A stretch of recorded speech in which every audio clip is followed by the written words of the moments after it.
and welcome to the Lost Archives. My name's Owen, and I'm the Dungeon Master of this ragtag group of heroes and adventurers. Hi everybody, I'm Claire. I'm playing Mira, who's a Dragonborn Sorcerer, half red dragon, half silver dragon. Originally was a bit of a politician and now has joined the adventuring life, probably to a greater extent than she ever expected. Hi everyone, I'm Michael. I'm playing Lockie, a Warforged Artificer. Originally was part of a flying castle, but I've since left and resumed an adventure with my now friends. Cool. Hey guys, I'm Jared, and I play the character of Jin. He is a level 6 Law Bard and a level 2 Hexblade Warlock. I'm currently an associate and ally of the Tempest Guild, and I am helping them in their goal of stopping the Queen of Dragons, Tiamat.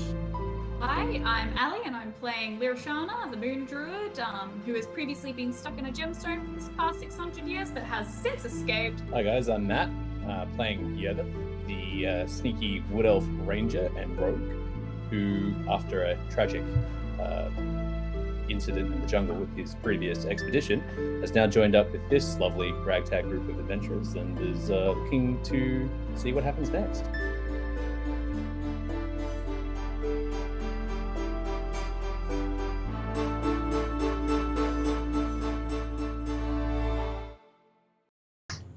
Well, welcome back. Hello, and welcome to the Lost Archives. My name's Owen. Welcome back to Dungeons & Dragons 5th edition. Hello! Hello! Yay! Hey! G'day.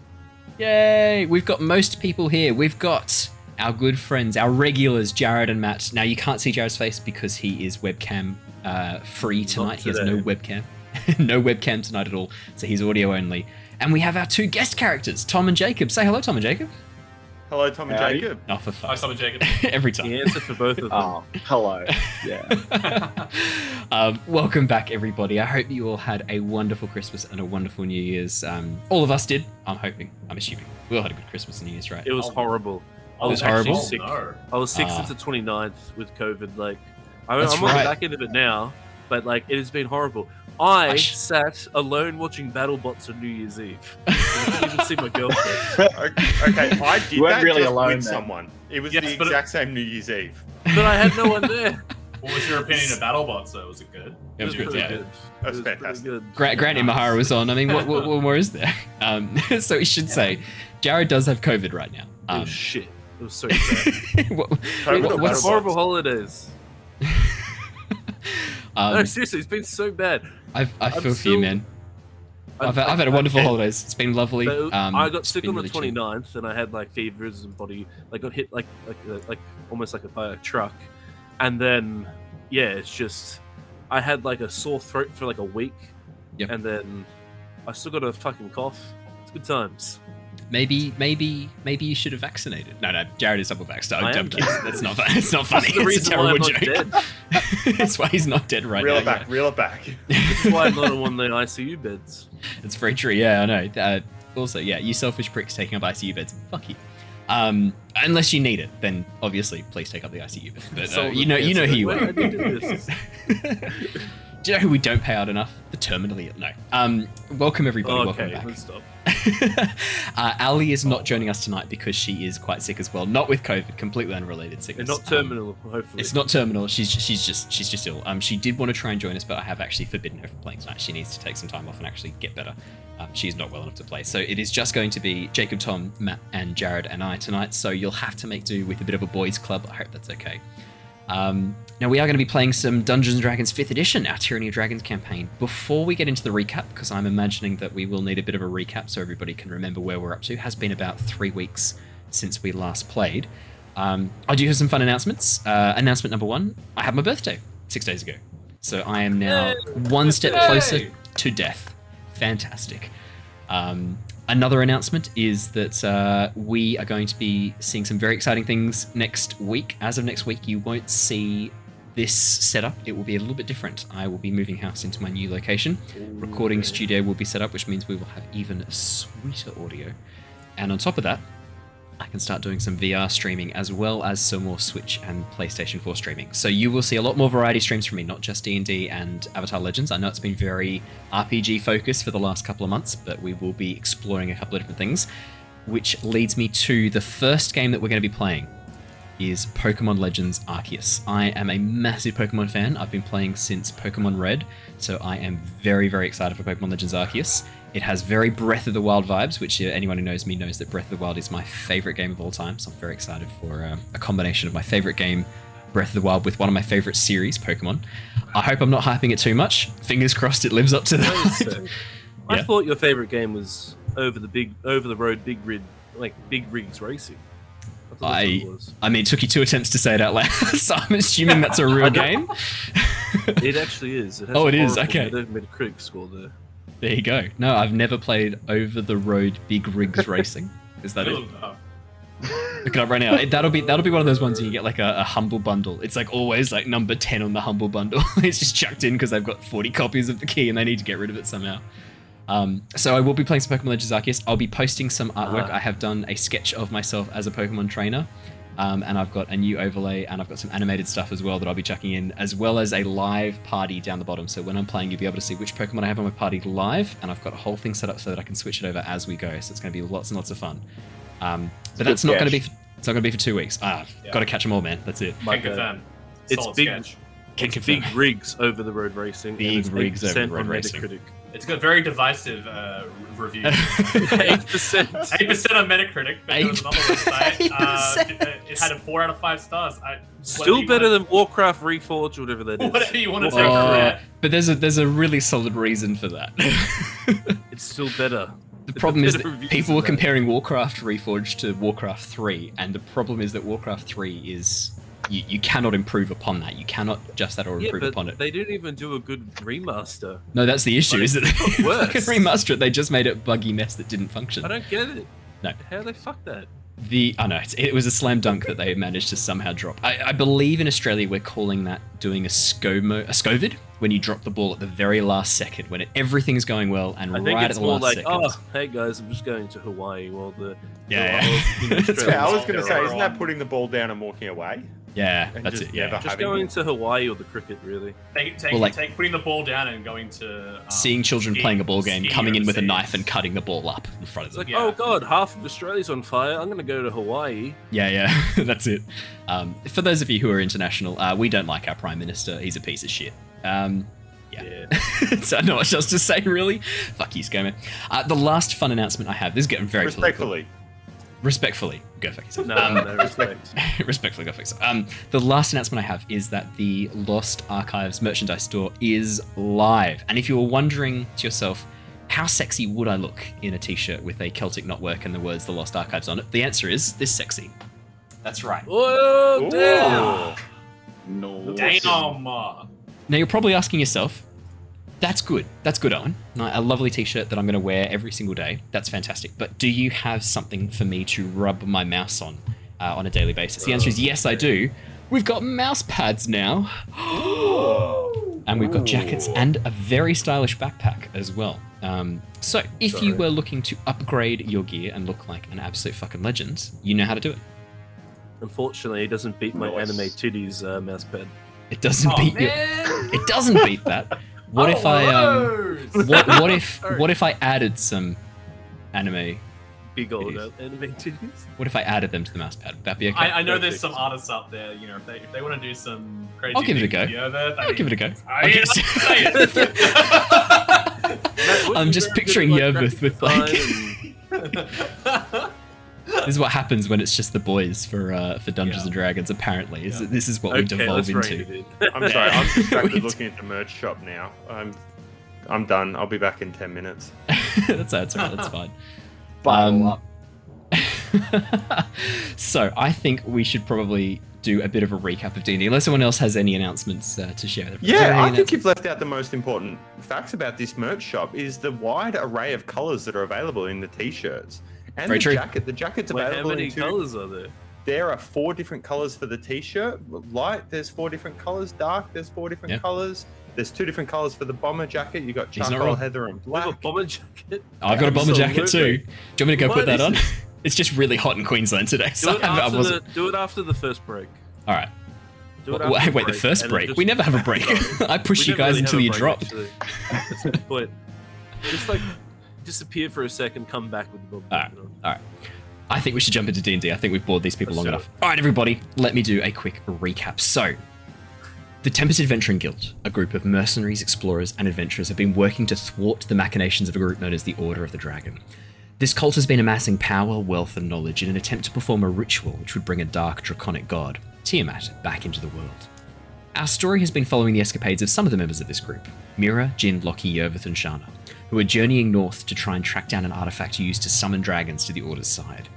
Having learned many dark secrets during their time in the Noonian jungle, the party have managed to capture Varum, one of the leaders of the cult, who sadly seems to have lost both his mask of power and his mind.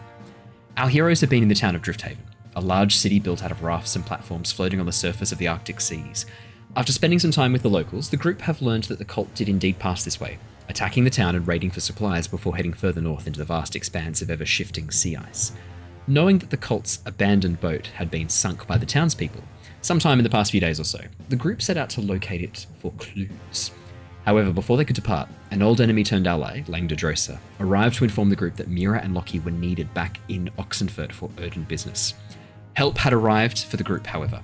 Langdedrosa had brought 2 new guild members, KayCee, a Warforged Cleric, played by Jacob, and Boldor, a Goliath Barbarian, played by Tom, who had come to assist the group in Mira and Lockie's absence. Arriving at the sunken ship, the group swam down to investigate and found an enormous white moray eel had made its home amongst the wreck. An attempt by Shana to try and drive it away with Major Image backfired when the illusionary shark drove the eel out of the only exit and towards the party. After a brief scuffle, the party emerged victorious, the body of the eel motionless on the seafloor and the wreck of the ship open and inviting before them. And that is where we left off last session. So, as you guys look out, you can see the body of the moray eel, this vast white moray eel, is lying broken and shattered, cut in a number of places. There's still sort of slashes and gashes from where Yervith's mosaic sword had cut through it. And that is where we left off, is with you guys, the sunken ship in front of you and the body of the moray eel slowly leaking this sort of noxious, toxic blood into the seawater around you. You do still have your potion of water breathing active. I will be playing Shana for this next little bit. As you guys are sort of looking over the body of the eel, Shana turns to you and goes, yeah, I'm going to be honest, I was already apprehensive about coming down here to start with. The eel sums it up for me. See ya! And she starts swimming up towards the surface, rapidly. Actually, she was always pretty tentative about coming down here. Yeah, she didn't want to from the beginning, so it makes perfect sense that she would just... Lines up. Yep. Yeah. KayCee reaches up to try and grab her and I shoot pieces. I mean, yeah, slippery snake lady swimming through the water rapidly. Okay. Yeah. Let her go. Let her go. How are you talking down here? Wouldn't it be like, blah, blah, blah, blah, blah. If that's exactly will it. remember, we have the telepathic link. Oh yeah, for we do. 1 hour. Yes, you do. I don't remember any of that. So it does actually sound like let her go. It's okay. I imagine it sounds huskier. It sounds more of how you imagine it sounds.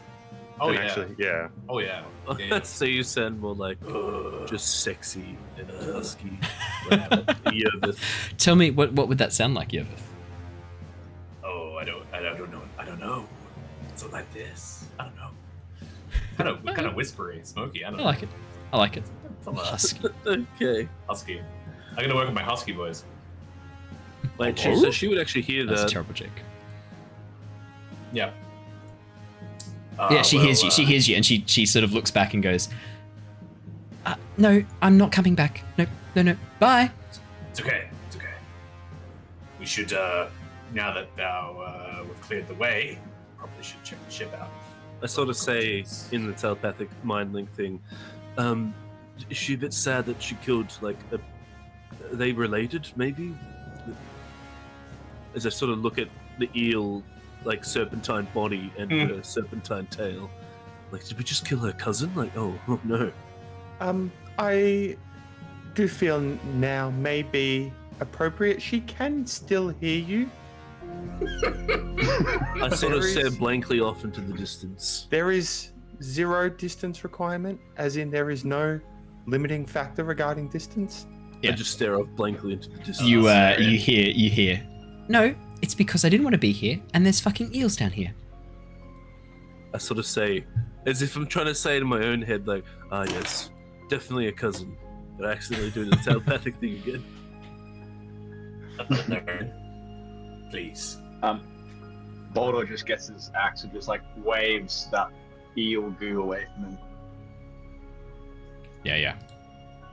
Shall we do what we set here to do then? Probably a good idea. Well, here goes nothing. I'm gonna sort of paddle up to where I was originally, up to the side of the entrance to the ship, and I guess tentatively look through the crack to see if there's any other moray eels chilling out in the wrecked ship. Absolutely. So you're still sort of partly hidden by your stealth check from before. So yeah, as you move up towards the ship, you can see it's basically cracked in half. The ship is cut open in half, and as you look on in, you can see that the rear half of the ship, the aft, which is where the eel was hiding in, is now deserted, save for the skulls and fragments of bone and bone dust that have settled to the floor of the ship in the ocean. Is there anything of note in this eel's den? Perhaps anything of use or benefit that might have belonged to one of the adventurers or people? No, absolutely. Absolutely. As you have a bit of a look in, do you want to make me a perception or investigation check? Definitely a perception check. I will roll that. Bit of a perceptive boy. 27. Ooh. Bit of a perceptive boy. As you look into the ship, immediately you can spot there looks to be a number of cots and trunks which are sort of semi-affixed to the floor. A number of the cots have actually come up and are floating against the ceiling, the mattresses having lifted up the cot when the ship sank. And it looks like the personal effects of some people could be in these trunks, where the eel has sort of pushed them and crushed them to the side. You can see fragments of paper floating in the water up against the ceiling, a few leather-bound books. There's some pouches of what could potentially be gold and silver. And there's a few weapons as well, sort of scattered about. Looks like there were some personal effects left on this ship. And when it sank, judging by the bodies that this eel has taken, the ship probably... I would say that with your perception 27, you get the sense that when this ship sank, the townspeople thought it was deserted. You get the sense that cannot possibly be true, because how else would these bodies be here, and why would there be weapons here? If the cult had left to go and explore the Arctic, why would they be leaving so much behind? Yeah. You get the sense that the townspeople sank this while people were on it, and they sank it quickly enough that these people didn't have a chance to escape. Wow. Okay. How bright is it down here? Does Boldor, who does not have any sort of like dark vision of sorts, can he see? So you guys are only about 25-30 meters deep. It's clear crystal water above you because it's so cold. There's not a huge amount of biological material in the water. So one of the features of cold water scuba diving, for example, you're about to learn some science, kids. One of the features of cold water scuba diving is that visibility is absolutely fucking amazing for a number of reasons. One is that there's not a lot of biological material in the water. Not a lot of bacteria and kelp and things like that grow in that environment. So it's not very murky water. And generally, because of the cold water, there's not much movement of the different layers of water because of temperature differential. So you don't get this movement of silt up to lower visibility. So the water's actually quite clear, which means there's lots of light shining down from above. On top of that, the light shining through the ice means that you've got a blanket light blue filtered light coming down from above at all times. And the ice kind of acts as a little bit of a refractive surface in a way. It is very bright down here. It is as if standing in daylight. There's a slight blue tinge to everything, but it is very bright. Even though you're sort of 25 meters deep, visibility is easily 25 meters plus. Nice. Which is phenomenal for ocean diving. So yeah, it's very good. I'm probably going to mentally just tap in with Valerian and go, you got that bag of holding handy? Might be able to find something here that might be worth salvaging. I take off the bag of holding from my imagined belt. Yep. And they go up to Yervith, and I offer him the bag. Cool. In the process of that, one or two pastries will like fall out. Okay. And immediately begin floating. Yeah.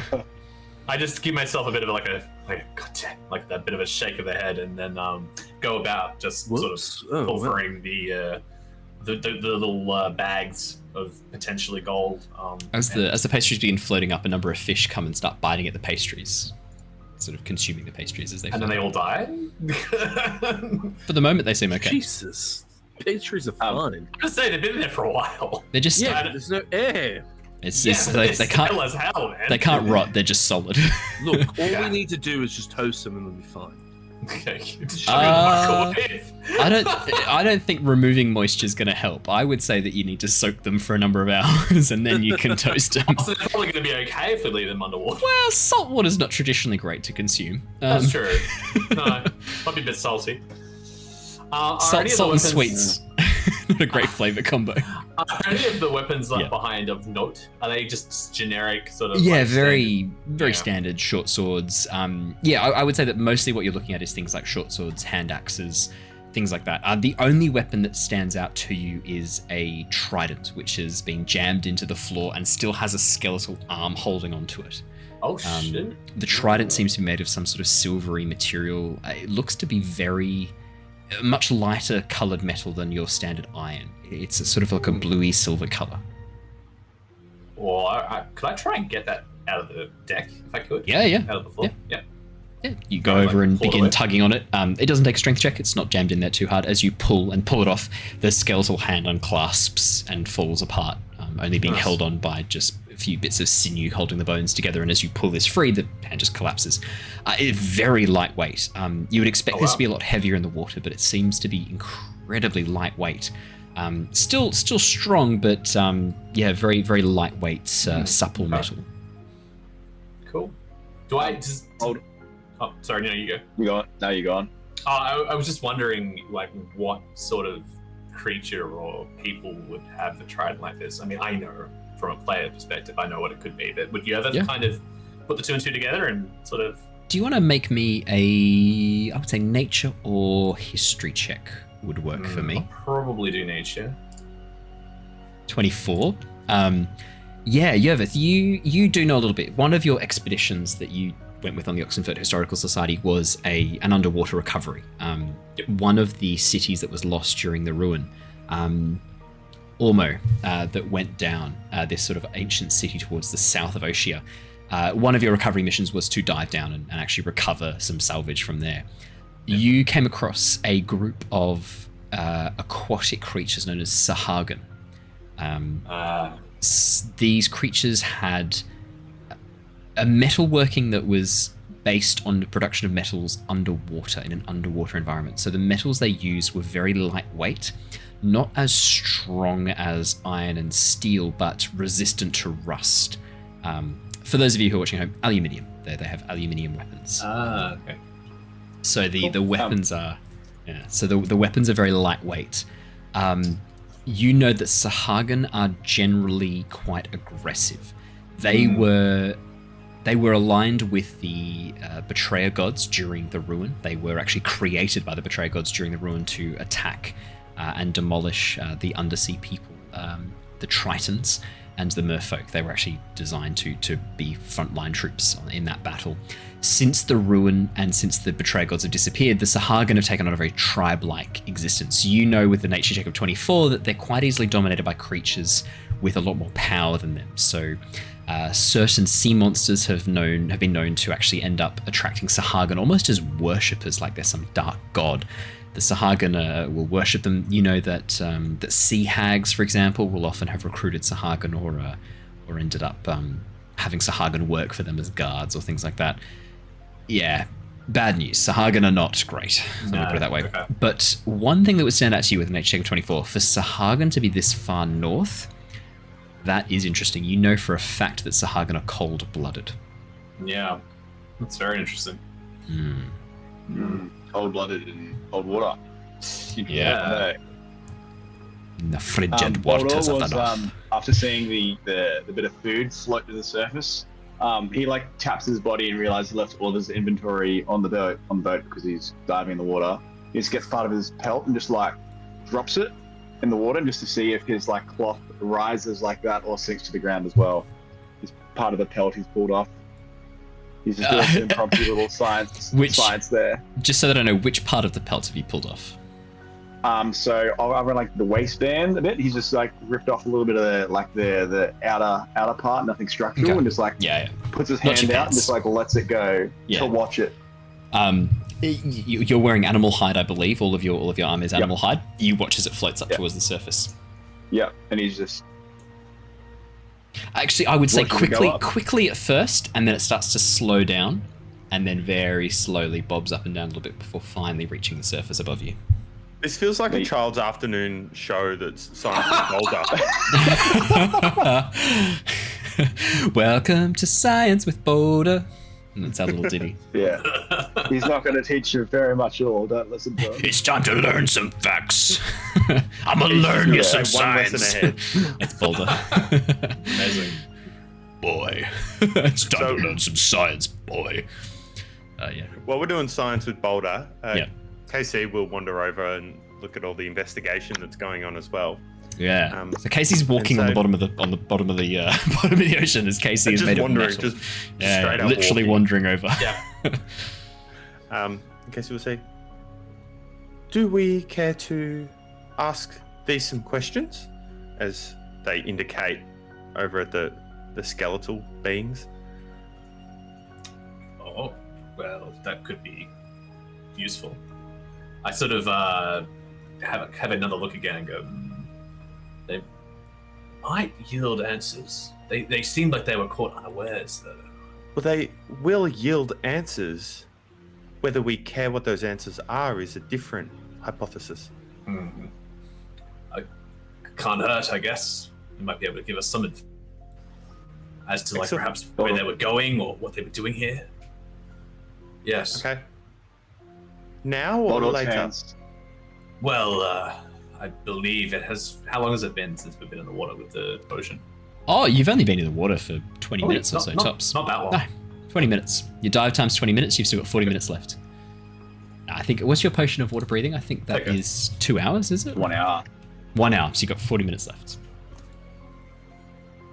That wouldn't even register on KayCee's head that No. there's a time limit on how long we can be down here. No, I mean, at this point, KayCee Yeah, hasn't sort even of. registered how he's going to get back to the boat at this point, which I quite enjoy. But, Look, Oh, right. I was thinking some sort of rope pulley system. some sort of crane. I'm salvage! Yeah, so what would you guys like to do? Boldor then turns and actually pays a bit more attention to what's going on from his pelt floating away. And he, finding out what happened to these people could help us to any other danger as well. Excellent, Boulder. I knew there was a reason that we continued our science lessons. Thank you. Thank you. We always learn from the dead. Very good. Yervith, collect the bones and we'll take them up. Keep them together, but as one, not as multiples. Oh, you're Well, muted. then Val. Boldor helps as well. Just into separate piles and ready for taking up again. Alrighty, so Yervith, you gather the bones together. Oh no, you're still muted, Matt. Roll. Ruh-roh. Hey, that's Oh, better. wait, hold on. No, There we go. I had to refresh my feed, sorry, because it was playing up. Classic. I find the nearest sort of intact body, I suppose, that's sort of Yeah. kind of loosely connected, and sort of bundle that up and So I would say try that there's at least one skeleton that is fairly intact. Most of the rest of them are kind of being cracked or crushed. yeah. Crucked is the new Cool. word that we're using. A combination of cracked and crushed. I love it. Yeah. Most of them are crushed. There is one full skull and a couple of bones that kind of make up most of the torso. Arms, you've got no idea which arms belong to which, so you kind of just gather together those ones. I mean, they're less important, right? As long as you can get the skull together, that's the most important bit. But yeah, I do my by the best end of to your... Yeah. Bundle it up. By the end of it, you have a full skeleton. Whether it's from the one person, you don't know. Do my best. You just Yep. gather all together. Yep. Yeah, fantastic. And then, as you turn back towards the group, you hear in your mind Shana call out, go, yeah, so Leosin wants to know what the plan now is. How are you guys doing down there? Pretty good. Well, we can find out more information from someone who has died here. that's the best lead at this point. I'm up for a bit of necromancy. What? Of Well, course you how are, long- Shauna. No How long would surprises that there. take? Approximately 6 to 8 seconds. Oh, well, Hmm. that's excellent. Perhaps we should do this in the comfort of not the water. Hmm. Hmm. Is there anywhere else to interrogate down here? Well, we haven't checked out the front of the ship yet. You haven't checked out the front of the ship at all, which is where most of the the cabins bow. are. The bow. The bow. The bow. Perhaps the bow would be worth having a look at while we have while we're down here. Yeah, that sounds good. Excellent. Let's go have a look then, shall we? Boldor grabs his great axe and walks that way. Yeah, this kind of paddles into the. While you guys are doing that, do you want to?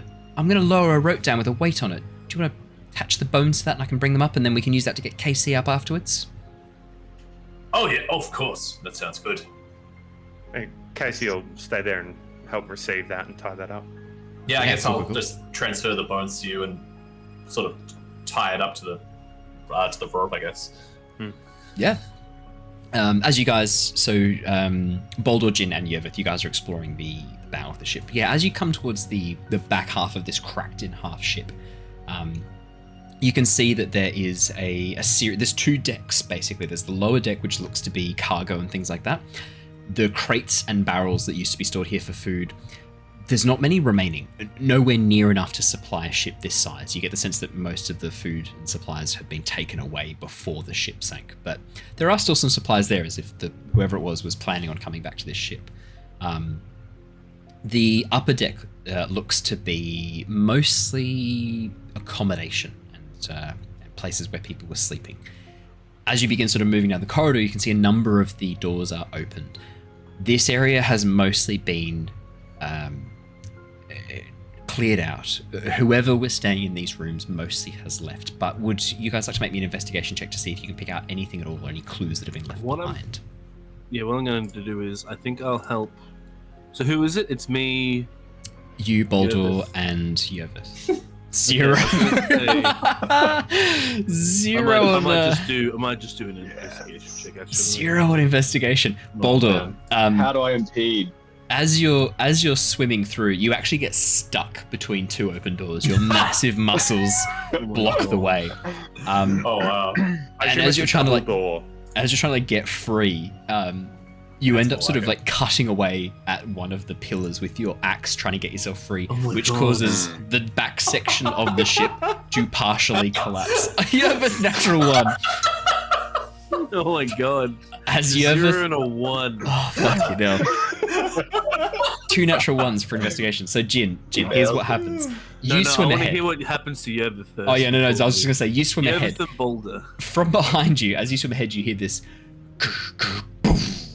And as you turn around, you see Boldor has gotten stuck in one of the doors, and as he tries to cut himself free, he has collapsed part of the back of the ship.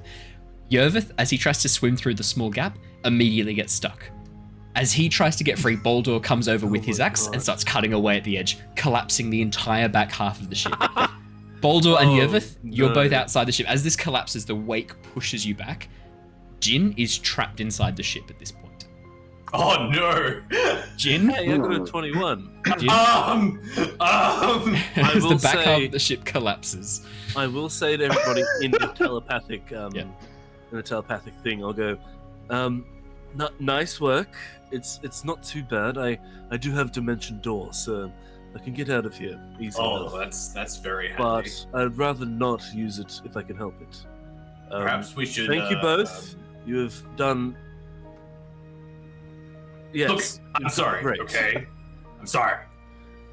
Okay. What do I get with my 21, Owen? As you have a bit of a look around, Jin, you can immediately cross off some of the rooms as having no useful information. You're able to immediately recognize there's nothing of value in most of these rooms. But as you get a little bit further on, you notice one of the rooms is a little bit different. Looks to be maybe the captain's quarters or maybe some commander's quarters. The trimmings are just a bit nicer. The bed's just a bit nicer. It kind of speaks out to you as being, this is the quarters of someone slightly more important, someone a bit higher up. And as you have a bit of a look through, you actually do find some interesting information. The first thing you find is it looks like a section of slates that have maps and diagrams drawn on them that have been left behind. It looks like these were attempts at copying a map. There's a couple of different versions. At some point, some mistake was made, crossed out, and then abandoned. So all of them are slightly, they're all half finished. None of the maps are complete. But with your investigation of 21, as you have a bit of a look through, you can see there's a couple of spare slates, and most of these maps, they weren't all started in the same position. There is a complete map here if you take the time to copy it across. With your investigation of 21, yeah, you can pick 3 of these slates, which if you sat down with a fresh slate, you could probably translate into a full map of the surrounding area. The most important thing that you find is underneath the slate, on the back of one of the slates, is what looks like some sort of account, as if the person who wrote this needed something to write on very quickly, and the only thing they had at hand was these slates. Why that might be, you don't know, but whoever wrote this, and whatever the reason was, it was written very hastily. Some of it's in shorthand, but there is what sounds almost like part of instructions written on the back of this. And as you have a bit of a read through, this is what you see. You see, Authoritor's lair must be kept secure. And then there's a series of shorthand notations, which are just literally symbols and letters which you do not recognize. Right. Underneath that, you see... sorry, let me just pull up this next bit here. You see the safest way through will be the ice caves.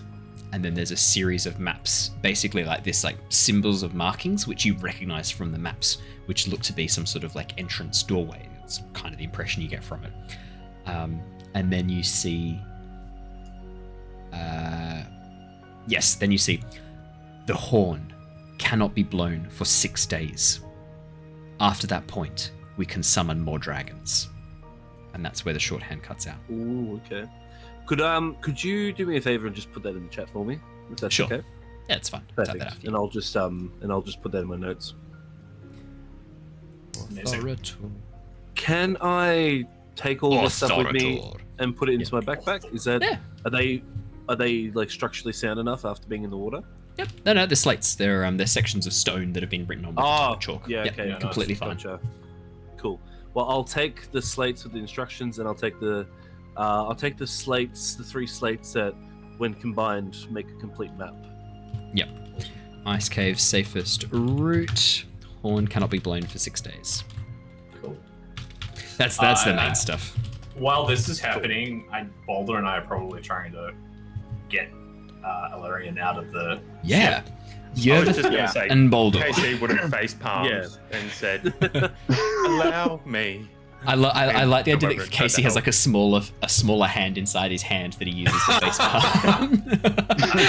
Instead of like face palming, you go, That wasn't my doing. and then this tiny Definitely palm goes wasn't like, my fault.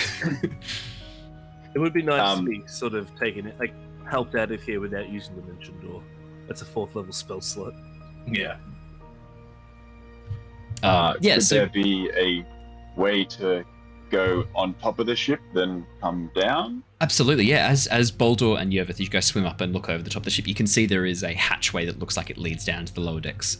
What you do know straight away is that as the ship has sunk and gotten waterlogged, it looks like it has swollen. The wood has it's swollen with the moisture, and it has actually sealed shut. But absolutely, if you guys want to make a strength check, you can try and open it, or if you want to try something else. I see Yervith making a face. You're not a strong boy. You're not a strong boy. Definitely not strong. Boulder's strong. I'll assist Boulder to perhaps use his strength. Maybe we can use it in a leverage situation where we. How do you assist him? Tell me. This sounds interesting. Yeah, I was hoping to understand the door, and then we can figure out, is it just hinges? I was thinking, what I was actually thinking is, depending on how this hatch operates, I was thinking perhaps like wedging the axe in and then using it as like a leverage situation where we could maybe that is assisting Boulder. The hatch open. No, I love it. Boulder, you may roll a strength check with advantage, so athletics check with advantage if you like. Lovely. I will do this one twice.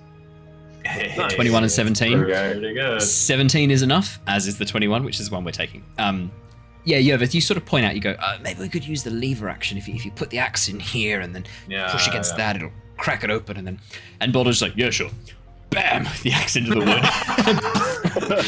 wood. Literally just like boom, boom. pulls it down. There's this sudden creaking and groaning of wood, and then the hatch bursts open and actually splits off its axis. The axle that's holding in place cracks, and the hatch sort of falls back and then floats slightly before coming to a sort of crunch on the deck. Below you can see Jin looking up at you, attracted by the noise, Jin, of these guys like mucking about and being able to hear what they're up to. You kind of move back towards the hatch, and as they crack it open, you're just there looking up, and you can just swim out safely. Yeah, because they would have been able to hear everything they were doing. Yeah, Jin, as you swim through the hatch, all about it. Yeah, Jin, as you swim through the hatch, can I get a wisdom saving? No, I'm kidding. Oh, okay. Is there anything of note that I noticed when I'm down here while they're doing that?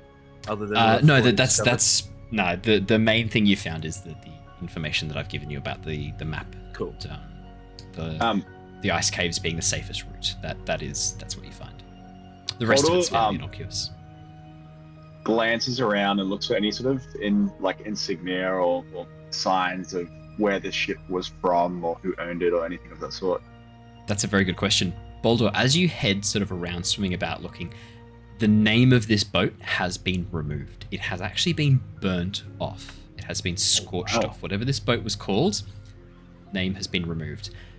Interestingly as well, the figurehead at the prow, looking at it, maybe once was some sort of woman holding aloft a lantern, but again, it has been actively destroyed. This reeks to you of piracy. This ship was stolen, and it has been defaced to prevent its identification. I would say that you immediately get that. No intelligence check required. That is really fucking clear. That this ship. Yeah. Did we know how the ship was destroyed? The townsfolk. The townsfolk sunk it. They fired some fireworks and cannons at it and sunk it without even checking it. They literally just opened fire when they saw the ship. Incredible. Yeah. Okay. Pretty would there be reckless. Any sort of knowledge of hidden locations, the glove box of I keep something special in there, any locations in a ship where any other documents we kept behind the wheel of where the ship's is there anything like that, any secret hiding spots? That's a good question. What's your background, Boldor? Are you a sailor by background by any chance? No. That's okay. What is your background? I think I'm not sure. Let's bring it into play, hey? It's one of those things that you pick your background for your proficiencies and then you never fucking touch it again. No, not in this game. I'm going to make you use your backgrounds. Mine makes a lot of sense. It shows athlete. So. Athlete, okay. Athlete background? Is that a background athlete? Background I think it is, athlete, actually. I don't remember that one at all. That's hilarious. I never would have picked it. All my characters are it's a new one. Strength 8. I only ever play bards or sorcerers or other bullshit like that. Yeah. I never get to play, so there's that as well. Athlete, yeah. Tom, Boldor, I should say. Boldor, as you have a bit of a think through, you're sort of trying to think through, where would people hide something? Do you want to make me I would say either a wisdom or an intelligence check. Flat wisdom or intelligence check. Your choice. Here we go. Get some whiz. Come on, Bold. Classic. Anything 7. non-strength related, don't worry. 7. As you're thinking, you're like, why would they move stuff away from room? Where else is there to hide than room? The room. Have you checked the room? Yeah, I did not do it. I did not. Oh, hi, Mark. Oh, hi, Mark. Oh, hi, Yervith. I did not hit her. I did not. I did hit her. I did. That's it. You're tearing me apart, Boldor. So you're not 100% sure. Yeah, as you would think, there's nowhere that stands out to you that immediately might be a good place to hide stuff. You think of the obvious places, those locations you suggest, behind the wheel and things like that, you go and check. You get the sense that if there was anything hidden in those locations that was paper or lighter than water, it has floated away or been lost during the shipwreck. There are no things that you find in those locations that stand out to you as being of any importance. You do find at the helm where the ship, where the wheel of the ship is, you can actually you find underneath that there is a series of charts and maps, but these have been completely ruined by the water. It doesn't look like these were waxed at all, and they have just become completely waterlogged. The ink has run all over the pages. Really poor. Yeah, it's, I also- it's just a I just smudge. figured it out. Yeah. It's like, I imagine It's like a as well, Rorschach Owen, test as you're looking at it, Boldor. You see like 2 doves, and then you see like a mother dove leaving her baby dove, Yeah. and it's just like really real for you. Chuck it in a tub This of one is rice, man. chaos. The water damage will fix it right up. I imagine a shipwreck near like a town though. I imagine this has already been pretty well looted. Well, that's there, the like, thing. You know obvious from the signs, or- townspeople that they haven't spent much time here. What you know from the timeline of the ship is that the ship came past, the cultists attacked and raided parts of the town. They attempted to trade. The townspeople were not, the residents of Drifthaven, the city, were not interested in interacting with these people. You're not quite sure why. You never quite understood what the reason for that initial tension was. I don't think that was ever told to you, and you never sort of asked follow-up questions. So you're not sure why the townsfolk and why the residents of Drifthaven were mistrustful of this group. But whatever the reason was, when they didn't get what they wanted by negotiation, the Cult of the Dragon, the Order of the Dragon, took it by force and launched an attack during the night on Drifthaven and stole things from their warehouse, stole things from the general food supply, and then took the ship. It took the residents about 6 hours to muster their forces and actually get a bunch of ships ready. They were able to recruit some, let's call them privateers, to come and assist, and they, as soon as they saw the ship, opened fire without question and sunk it. They were very surprised that no returning fire came, and they could see clear tracks and sled marks in the snow, so they figured that they had left across the ice. And their logic stating was, yeah, Go. just stating the obvious. Does the damage on the ship line up with that story? Yes, it does. Yes, it does, absolutely. You can see a number of areas where the deck has been splintered, probably by cannon fire, and the central crack, it looks like that a very well-placed cannon shot actually took out not only the central section where the decks join, so the gap between the upper and lower deck, it actually cut through and then arced up and took out the underside of the mast, which basically caused the ship to crack in half. You get the sense as well that this ship was already a bit unstable with the shifting sea ice. All it took was a really solid hit to knock it into a bunch of icebergs, and they helped to crush it as well. It does line up, I would say. Cool. Yeah, that's a good question. All right. Very good question. I like that you guys aren't just trusting what the NPCs tell you. That's good. Oh, never know. Without Claire here to yell insight check at the top of her voice, you guys haven't been asking for many insight checks, so it's good to... Exactly. I guess the only other thing that would be of note then would be this the Sehuagin Trident. Yes. Yeah, that's Yes. kind of interesting. Absolutely. And as Yervith kind of thinks this through, because you're all psychically linked at the moment. It's the difference between sort of saying things out loud and thinking things is very arbitrary at this point. As Jin is sort of saying, oh, does it look like it's been picked clean by the townsfolk? Yervith, your thought about the Sahuagin, the Sahuagin, that sounds a bit more realistic. And as you look at the supplies that have been cracked open, it doesn't make any sense that the cult would leave barrels open in their deck. If they were preserving food to have a return trip, why would they then have barrels open? And most of these barrels have been cracked open or split on the lower deck. There's not many of them. Definitely looks like supplies were taken too, but yeah, you get the sense that this ship has been raided and looted at some point, but not by the townsfolk. Yeah, I guess that mentally kind of like maybe resonates back with to Larian. I kind of just think it through, and I said it's probably the Sahuagin. But why are they so fun? As a behind the screen, I have no idea how to pronounce Sahuagin. I've always said Sahuagin, but now I'm not so sure. I thought it was Sahuagin, but I could be wrong too. Let's see. Chat. Weird. How do you pronounce it? Chat. How? It's one of those weird. Yes. Do you know Weird what? words. It genuinely could be either Sahuagin, Sahuagin. Genuinely, you could pronounce it anyway. Carry on. We'll just pronounce it our ways. Don't worry about it. Yeah.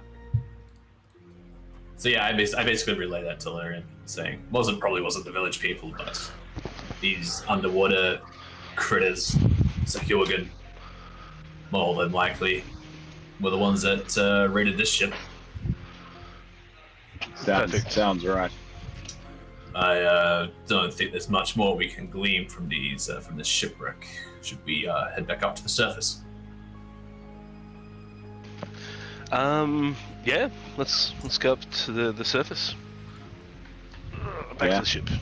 Let's do it. Fantastic. Yeah, so a smaller anchor that looks to be used to anchor the ship to probably docks and things like that when they need to be anchored to a land dock when it's in skyship form.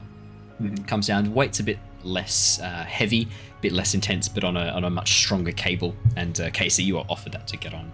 You hear from above Shana sort of saying, Leosin says to step onto this and hold on tight. And he also says to keep your fingers free of the mechanism, whatever that means. Not sure about that. Well, a mechanism is in fact a device that allows, and we'll then just go on to explain the definition of. And as you start that with a jerk, it begins shooting up very, very quickly, and you guys will hear, like, in his mind, it continues completely unaffected by the sudden increase in velocity. As KayCee goes, yeah, so a mechanism is, and you just see him go shoot up into the water. The rest of you who actually do need to worry about your ability to ascend and descend quite quickly are swimming up a little bit slower. And as you get towards the surface of the water, you've probably got about 10-15 minutes left of your water breathing. So as you break the surface of the water, there's sort of a moment of disorientation as your body's still trying to breathe water. And there's a bit of like a coughing sort of moment as you vomit up the water that you've been breathing and then switch back to breathing air. Yeah, that's right. It's not pretty. Yeah. KayCee says, so uncivilized. Nice, very nice. Leosin leans over the deck of the ship and points towards the nearest ice floe. It looks like there's been a bit of an effort to put down some carved steps and things like that. And the ship has now been anchored quite securely to two different floes of ice, two different icebergs. Nice. And the propellers have been left on, keeping them both taut so the ship isn't going anywhere, but it's also not going to be at risk from crashing into any icebergs. Right. What did you find down there? Shana didn't have much information for me. She said there was a giant eel, and then she, how did she phrase it? And then I fucked off. Yes, that's right. Yeah. Yeah, I'll sort of get up on the deck. Yeah. Well, I got a bit luckier than our friends here, and I sort of give like a look at Boulder and Yervith. What are you looking at me for? This was all his fault. He pointed at Boulder. Shoulders. Sorry. It's okay. Yes. Well. Anyway, and I present the slates. Slats? What did you say again? Slates. Yes. I present them, and I sort of show sort of the three that sort of make a map, and then I show them the instructions, the one that has the instructions. Yeah. So yeah, I was a bit more, shall we say, observant of my surroundings. And I look at you two again. Oh yes, very observant. You're the best, Alarian. I didn't make half the ship, collapse, and then lock me in the ship. But we got you out. I never would have actually got out though if you hadn't. And to be fair, that ship was already a shipwreck anyway, so it was just getting even more shipwrecked. So it's all good. We did save. And I did find this, and I present the aluminium trident and sort of wave that in the air triumphantly. I do like light clapping. And I did find the gold. I sort of bypass that though, as he's waving around his trident. But yes, these instructions. This could be key. This person's lair must be protected. Ice cave safest route. And this is the one that probably strikes out the most for me. Horn cannot be blown for 6 days. After that, more dragons can be summoned. When was the horn last blown? Well, that is a very good question. Would I know... We're thinking about it now, Owen, sitting on this ship. How many days would I it's hard to sort of... It's been 3 days since you last heard the horn. Okay. Oh, shit. 3 days. 3 days. Okay.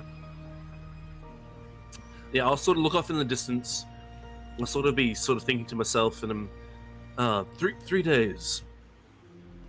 We have 3 more days before more dragons can be summoned. Correction. We don't know that for certain. It was 6 days from the point of writing. The horn may not have been blown that day. That's a very good point. We don't actually know when it was written. It could have been written.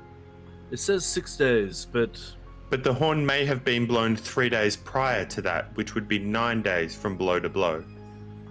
Potentially, but I know when the horn was blown. How many times is the horn blown? Only once? You've heard it twice.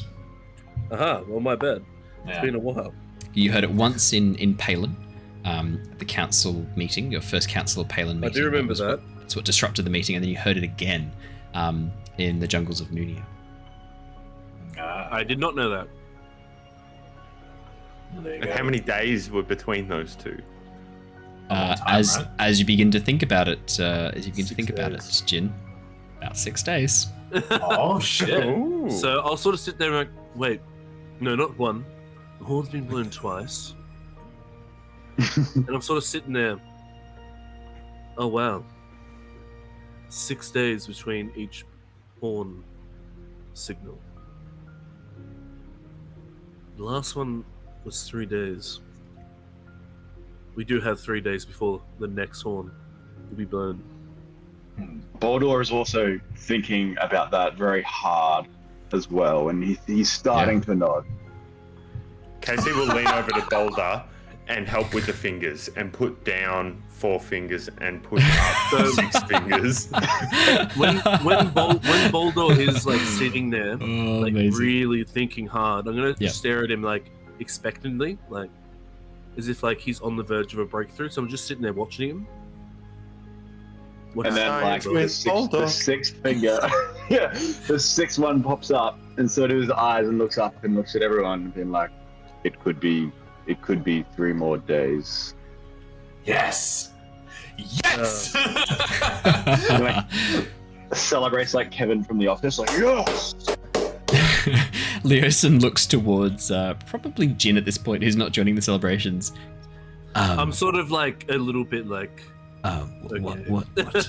What's going on? Why are we celebrating him doing what I would classify as basic math?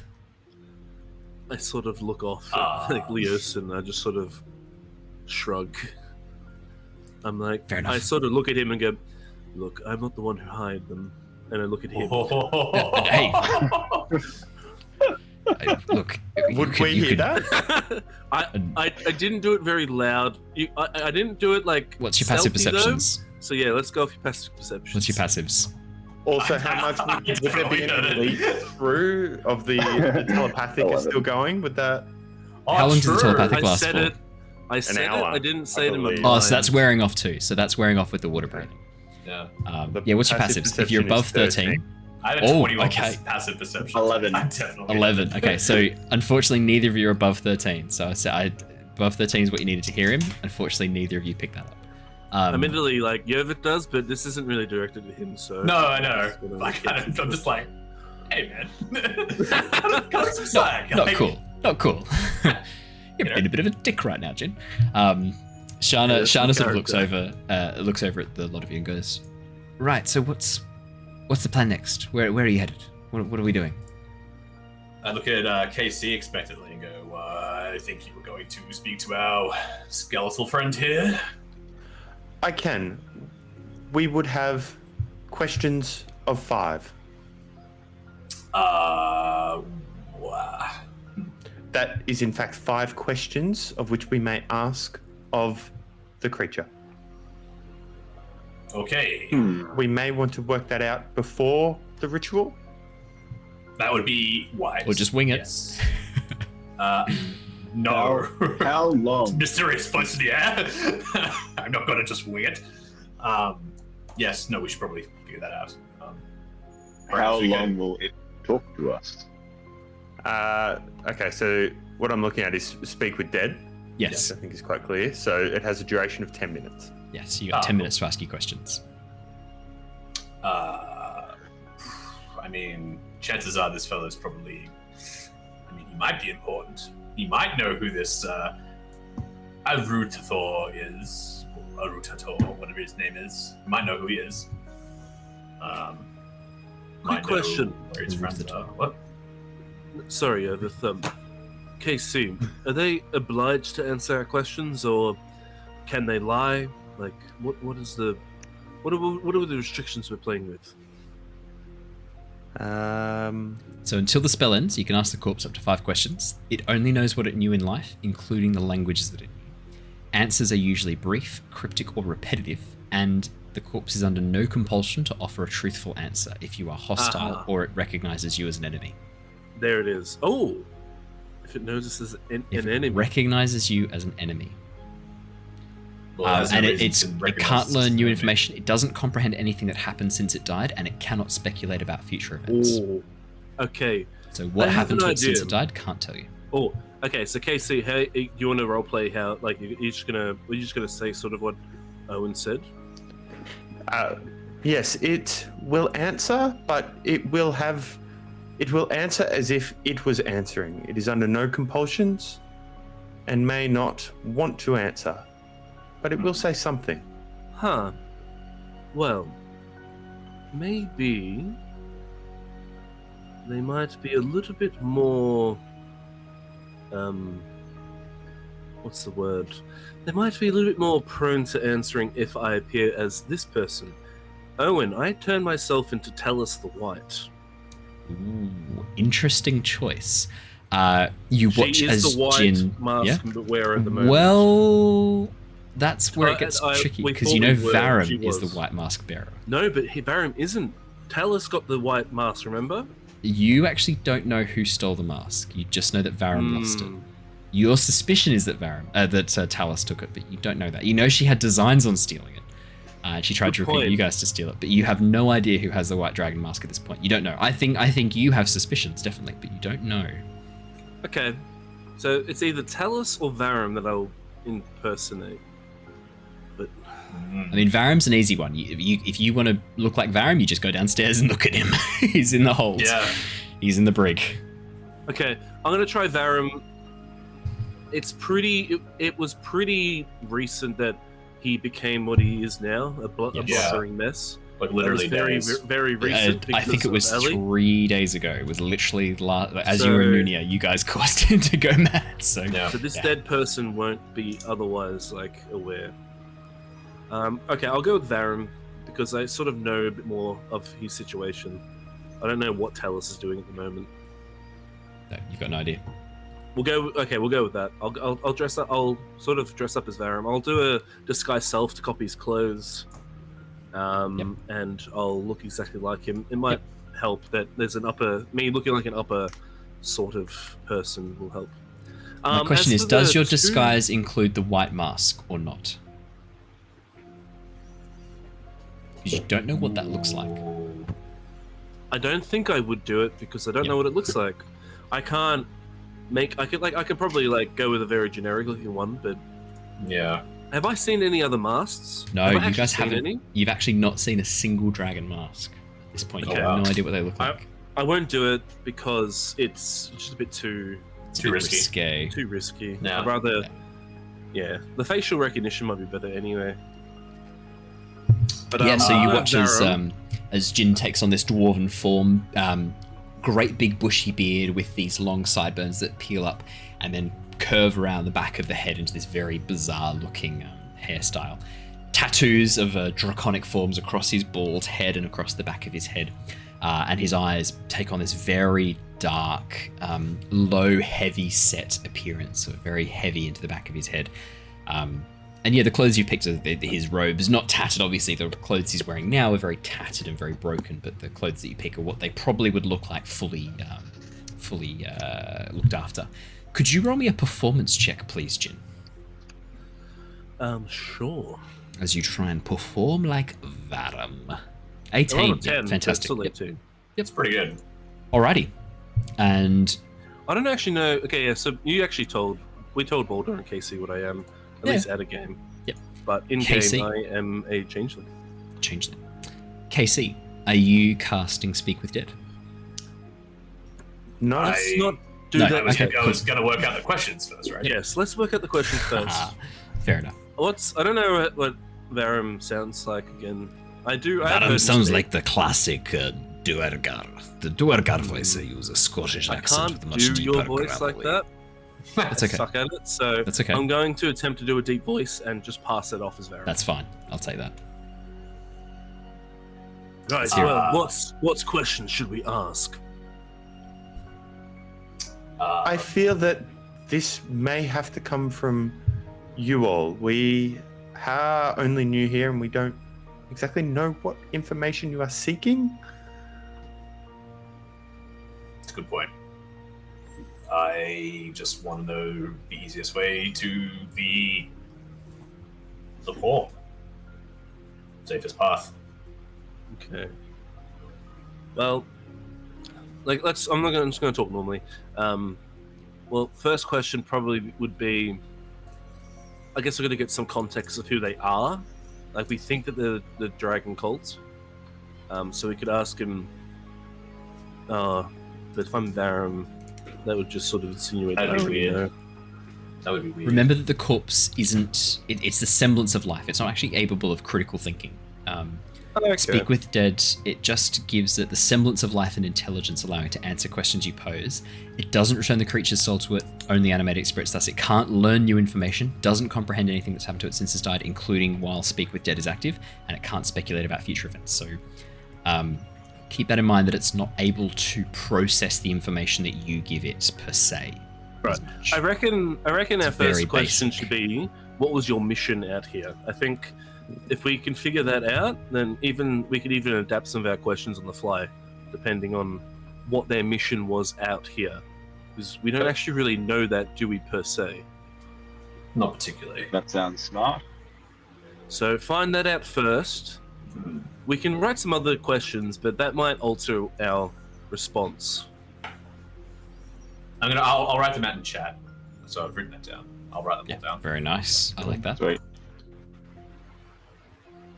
Would we want to ask about who their commander is? It could be worthwhile. We could ask who's in command.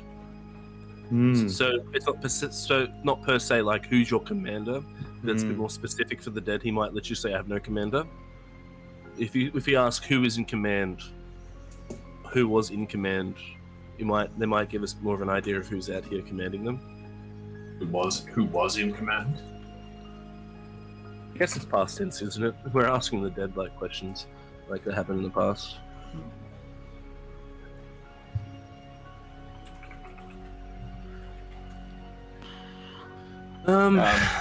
Should we ask? Where are the allies? Hold on. We're good to have a few people come in. No, I think that's a good idea. What you said, KayCee. What was it, KayCee? I missed it. Where are their allies? Were there others that left? There were allegedly trails. Why were they still on the boat? Yeah, that's a good question. We know that some of them must have disembarked, but yes, where their whereabouts would be important. Yes, I was going to say, why has this group been sent? Because we know the horn had been blown before this group got here. So why are they here? What's the purpose? Why were you sent here? Could be a good one. We don't really know that. Where did you come from? Where did they go? Yeah, where did they come from? Isn't that just basically like what was your mission out here? Yeah, it's true. Yep.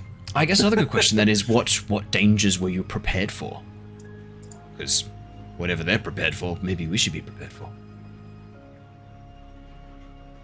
Where did they come from? Actually, what location? Yeah. Yeah, We that's yeah. We have 5 already. Who was your what was your mission out here? Who was in command? Where are their allies? Where are your allies? Why were you sent here? That Jin's right. That does kind of fall under what was your mission. What dangers were you prepared for? That's the 5 questions we have. I think the 5th question should be, where did you come from? Okay. I think take out number 4. That's just a repeat of Jin's question. Oh, why are you here? Take out 4. Yeah, why are you here is the same as what's your mission. Same thing. So what do we want to say instead? What Jin said then. What was it, Jin? I missed it. Basically what KayCee said before. Where did you come from? Where did you come from previously? Like, where were you before this mission? Where did you? KayCee, how did you put it? Where did you come from? Is that really what it was? Yeah. You said it differently than that. No. You said it way better than last time. No. I did just quote What location Cotton Eye have you Joe. come from? What location That's have you come from? That's not too bad. I just answered I said his question again, except I said the Cotton Joe. Cotton Eye lyric. Joe. Where did you come from? Where did you go? Where did you come from? Where And did you then I go? sent Where did you everyone come from? sideways with that. Yep. Okay. All right. Okay. Perfect. KayCee, are you casting Speak with Dead? Yes. I will say before everyone, Yes. is it alright if I speak here? I look like a person who has a certain command in the order. Does KayCee need to be the one to speak it though, if he's the one casting the spell? Actually, rules as written, no. Yeah. It says you grant the semblance of life, allowing it to answer the questions. Oh no, the questions you pose. Actually, I think KayCee does need to be the one to ask it. But I am going to say that As long as I'll be in the background and just say that KayCee's the vessel I'm speaking through. allowing it I'll to be in answer the the questions background. you pose. I'm going to say that I will allow anyone that it can hear to. Yeah, I'm going to say that you can't. That anyone, not just the caster, can speak to it. I'm going to argue that because it doesn't. When it says you, it doesn't specify like the caster, and sometimes spells do say the caster if they're specific for the person doing it. This one says you, which I'm going to imply is a collective you. I'm gonna DM rules this. I think that one is not That's fair. specifically saying it has to be the caster, therefore it doesn't have to be the caster. So KayCee says, yes, I must be the one Yes. to ask the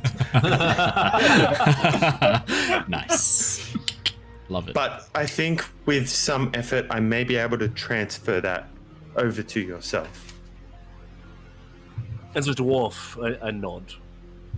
Well, I think there's nothing left to do but ask away. KayCee, I think. So When you're ready. KayCee will kneel down to begin casting, and you can see it looks like there are some runes engraved in different locations all over KayCee, sort of on the arm and on the leg. But you can't quite make them out because they sort of start to glow and they get too bright to really be able to tell what they are. With that, the light extends out of KayCee's hand into the head of this pile of bones. You watch as the skull begins to rise up, and some of the bones rise up and match on until it forms a humanoid form.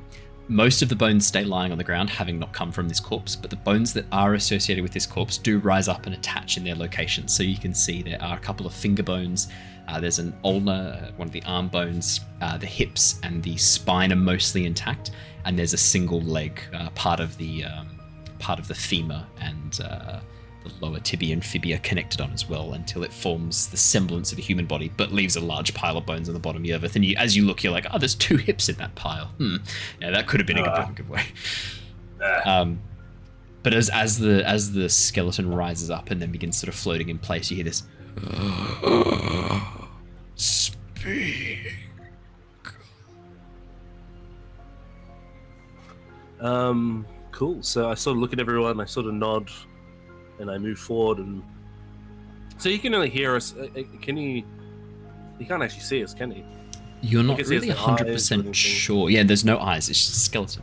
You get the sense this is probably some sort of sense because the skull looks at whoever's closest. So whoever moves closest to it, the skull turns to look at that. Okay. It can feel our presence, not see or hear, but somewhat feel. I sort of move forward and I sort of talk in Varum's voice. Yep. Aye, well, it be me, Varum. The white mask wearer of the Order. I have some questions for you. So I shall start.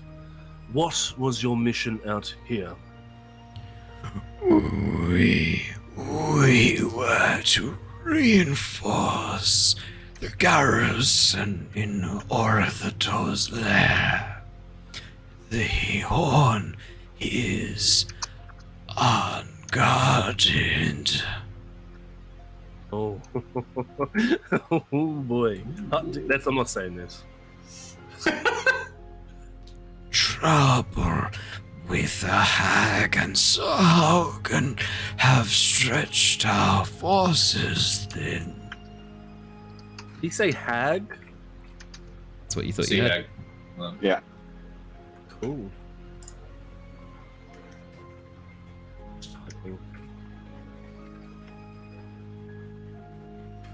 Cool. Okay.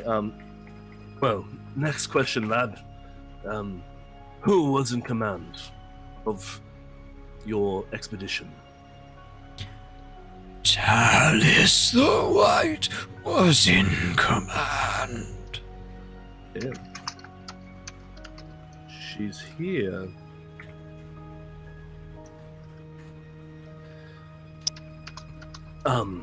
Now, your allies that left the ship and went on a bit of a scouting mission. Who were they?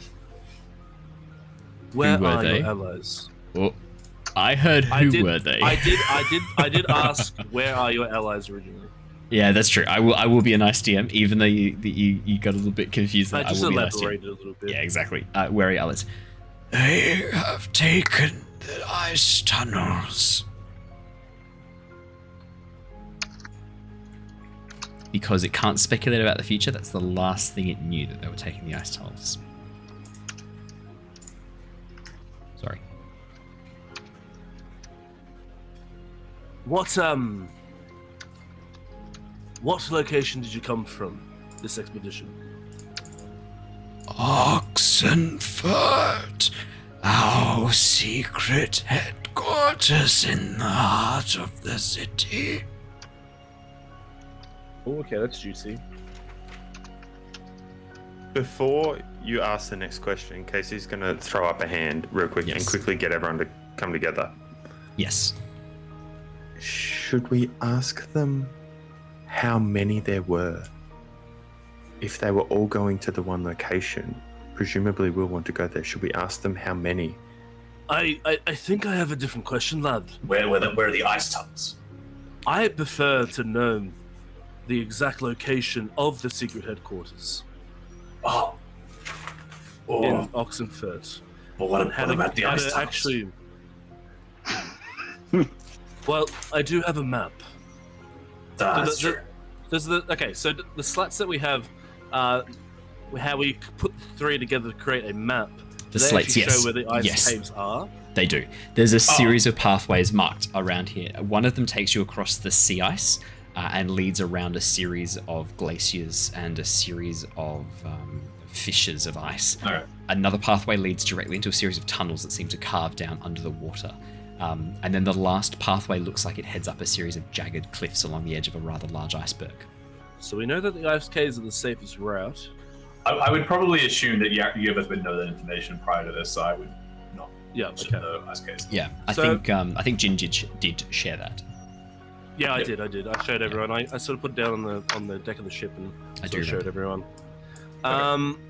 So we can ask what dangers were you prepared for, or the Oxenfurt secret headquarters. Like that's juicy, but that's also very broad. Like it's just, we have a secret headquarters, but I wouldn't mind knowing the exact sort of particulars of that. Well, I mean, we could figure that out if we went back in Oxenford, surely, between us. Should we ask how they get into the secret location? That's a good point. Or even the exact location of the secret headquarters. It just says in the heart of the city. If he tells us an actual sewer grate or something, we actually know. Then we'd actually know the exact location. Because what dangers were you prepared for? That is definitely handy. But for the most part, when we journey in the ice caves, we'll probably be able to accommodate most dangers. We're fairly well prepared. I think if we can find the heart of this dragon cult and stop them in their tracks, that might be valuable information to the Tempest Guild. That just quickly though, thinking about it, if they've got a secret this is all a bit more out of game. If they've got a secret headquarters in Oxenford, they could have a secret headquarters in Palin as well, the other main capital. It's possible. That's definitely possible. That'd be concerning. Shit. Should we actually ask if there's a secret headquarters in Palin as well? Would he even know that? Where are there other secret bases? That's... Ooh. Okay. Spicy. That's not a bad one. It depends. I don't know how many answers Owen would give us for that. Ah, shit, this last question is juicy. Yeah. It's a juicy one. As opposed to, is there one in Palin? That's just a yes or no. Whereas there's a chance we may get a list out of. I mean, to be fair, Where are though, the Speak with the Dead, we might get a very cryptic answer too. He could just literally say that we're everywhere, and that would be the answer. Well, don't give him ideas. Sorry. This girl's full of Or hold on, we could say what are the exact locations of your secret headquarters in the world? That is technically one answer. That's one question. That's true. Yeah, you could say that. That's very specific. What do we reckon, guys? What are we thinking? Do we want to go with that one? I think so. Alrighty. Okay. I say what I said then. I look at the corpse and I go, "Aye, lad, where are the exact headquarters locations in the world?" On Oshia, Oxenford, Palin, the elemental states, Dralmethion, the continent of Balmia, Dolblador, the continent of Chiari, Veloxer, and on the continent of Liela, Porthaven. There's a lot of headquarters. These guys are very well prepared. You need to write that down. It's bad news. I'll type that one up for you. Basically, every major continent and capital city, the answer is yes. So on Oshia, Oxenford and Palin. Oxenford, the trading hub. Palin, the capital city. On Dolblador. On Balmia, which is the Dwarven continent. Dolblador, which is the Dwarven capital city, the Mountain Dwarf stronghold. On the continent of Chiari, which is the home of the Dragonborn and the Dragons, Veloxer is the capital city there. And then Liela, which is sort of this newly discovered continent, a little bit like America during the discovery of America by the Western civilizations. Porthaven is this new settlement that's been set up there only in the last 5 years, and they're saying that they have a base of operations on fuck. Liela and Porthaven as well. That's like everywhere then. Well, this is good. This is still good information to give to like the Harpers and stuff that they can actually act on it. Yeah, I was gonna say this is bad. you can This pass is it really on. bad. The fact that they're so widespread is just insane. And with that, sorry. Yeah, I was gonna say, I guess Yervith probably being one of the newer recruits to the whole Tempest Guild and this group in general, only finding out that this demonic, godlike creature is being summoned. After hearing all of that, he's even more just like, oh, fuck! Like this is huge. I guess up to this point, the temple in the jungle wasn't, enough of a dead giveaway and everything. Like it has solidified that this is a clear presence. Yeah, kind of until this point, it's been very personal for Yervith, but this is kind of the point where Yervith's like, yeah, this is bigger than just me. This is a lot bigger 100%. than just me. KayCee's sort of going to see that reaction and wander over and say, "It is okay. You will progress within the guild, and when you are at our level, you will better be able to handle these scenarios." Thanks. I guess. So, You're welcome. That's kind of a backhanded compliment, I want to say, but oh man, rank. Our rank of full member. Oh yeah. I do love that you guys have come in as guest characters, but technically you do outrank both Yervith and Jin. Well, for the guild anyway. Yeah, I love that. That's great. That was one of my better trolls, I think. I do look at KayCee and I sort of go, I just want to I'll just quickly add this in. I think being part of the Harpers is well above your status as a full member of the guild, but whatever you believe, that is fine. Sorry, what was that? What? What do you mean? Nothing. Harpers? At this point, Leosin steps in and goes, "Yeah, Jin, not to tell you how to do your job, but as a member of a secret society of spies, and maybe it's best not to just say their name around places. Well, Harper's is decently well known, for the most part. I mean, to be fair, Leosin, we are in the middle of an ice field in the north. Yeah, it's fair. But if he doesn't practice this now, when's he going to practice it? Look, I'm pretty good with this. That's a good point. I just got a bit. I just sort of Triggered. look around, and I just sort of. It just pains me when people who are well below my birth, decide to sort of speak out of turn. I can imagine that would be difficult. I'm saying this with a bit of a smile on my face. So I'm not like angry or like hurt. I'm just sort of like just sort of in my playful mood. I'm definitely like I don't know how KayCee would take because you're a robot, but like I'm like KayCee will then put a hand on your shoulder and say, "I know exactly what you mean," and stare you straight in the eyes. Amazing. Close to the boulder and be like, as I sort of. Oh man, that's inspiration. We're about to fight each other. That's inspiration. That's inspiration. Take an inspiration, Jacob. That's great. That's hilarious. You made a tear come out of my eye. That's inspiration. A tear. Yeah, single tear. Leosin kind of like steps in and goes, "Oh yeah, great. Boys, you both make Daddy proud. Now, can we focus on what we're doing? What's the plan? Where are we going from here? Because that list of things that corpse just read out does quite considerably concern me. That sounds like every capital city." Yeah, Leosin, you should probably let the guild know about this. This is pretty critical information. I'm thinking it's vital that we get some boots on the ground and try and find someone who can begin to investigate.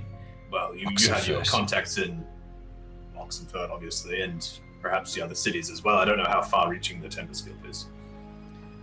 No, not very far-reaching. It's the people you see before you, plus Mira and Lockie. That's the Tempest Guild right now. Plus some other. Yeah, we're not big. We're very small. What about your brother? We're a minor guild. Oh well, yeah, that's true. But Azua's managing administrative duties, and then we've also got a Furbolg. It's like, and then we've got some gnome who's a bit crazy and invents things, and that's it, really. In all honesty, it's quite a small guild.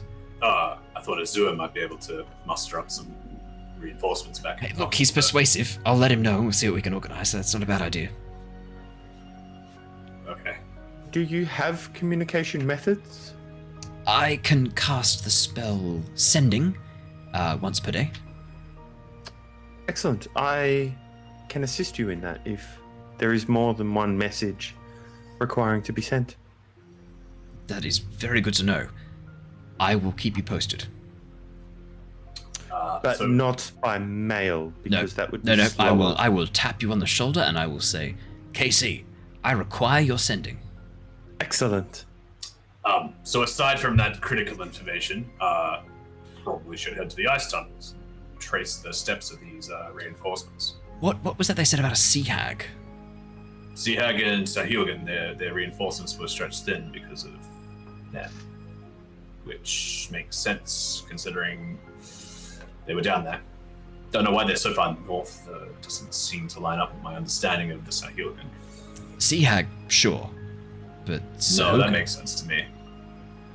I thought they were cold-blooded. I did as well. Why would they be in the frozen north? What reason would they be here? If we're going the hierarchy of questions, how are they here? That's a bit concerning. Wait.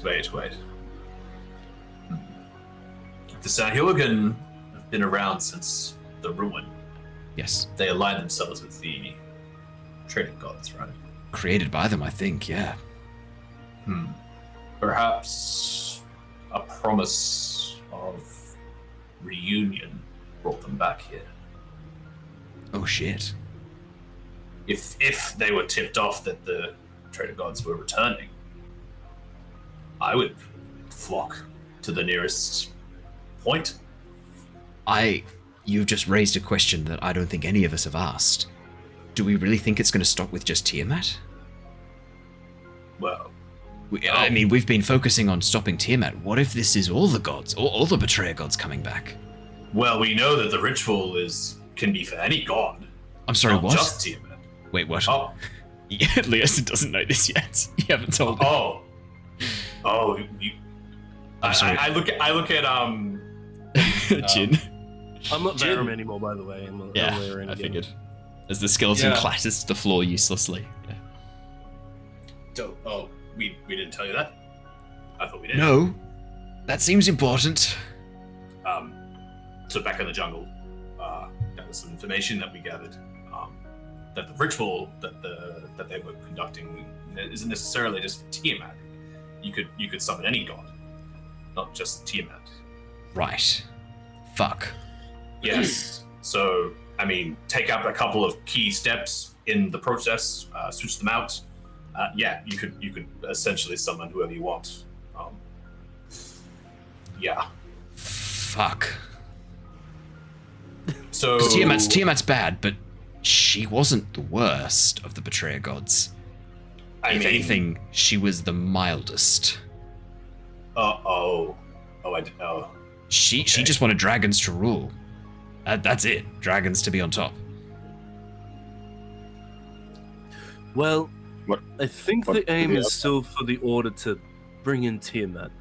I think that's still their aim, but that does not mean that the ritual could not be altered by Well, other parties. but the dragon cult might not be the only players in this. That's exactly No. sort of what I was insinuating. Yeah. Fuck. So So, let's get the horn, and let's get back to Oxenfurt and try and sort this mess out, hey? I think that sounds like a fine idea. Yes.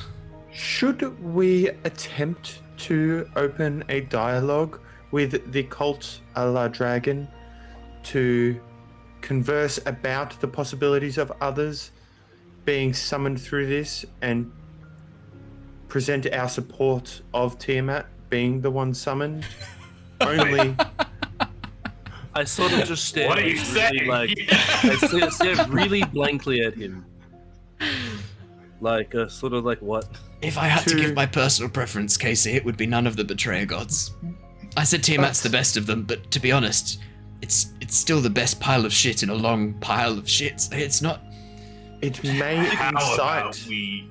To be completely frank, Tiamat herself is still world-ending.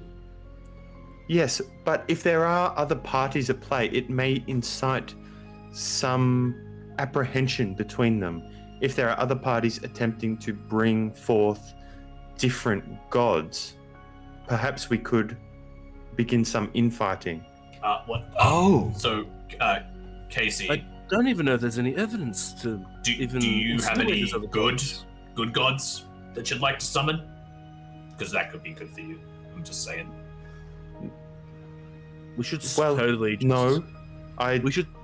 don't know who my god is, Oh. but Oh.